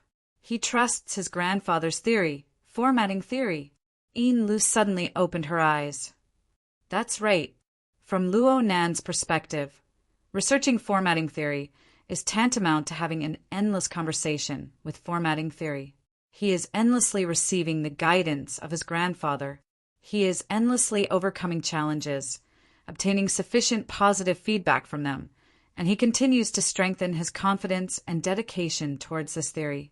At the same time, the process of loneliness has given him no reference to compare himself to. It has strengthened his mentality by a factor of 2. So this has turned him into a person who has internalized the ideals of formatting theory. He has used the ruler of ideals to measure things internally and externally, to others and to himself. So, this isn't a mask of alienation. It's a mask of ideals. He is a young man who uses theoretical research every day to converse with his grandfather and his parents. Laughing and cursing in anger, warm and cold, and other socializing traits are really useless. It would be better to use formatting theory to evaluate and test him. If there's meaning, then he'll research. If there's no meaning, then he'll ignore it. This is the standard by which he conducts his judgment. This is his true dominant mask.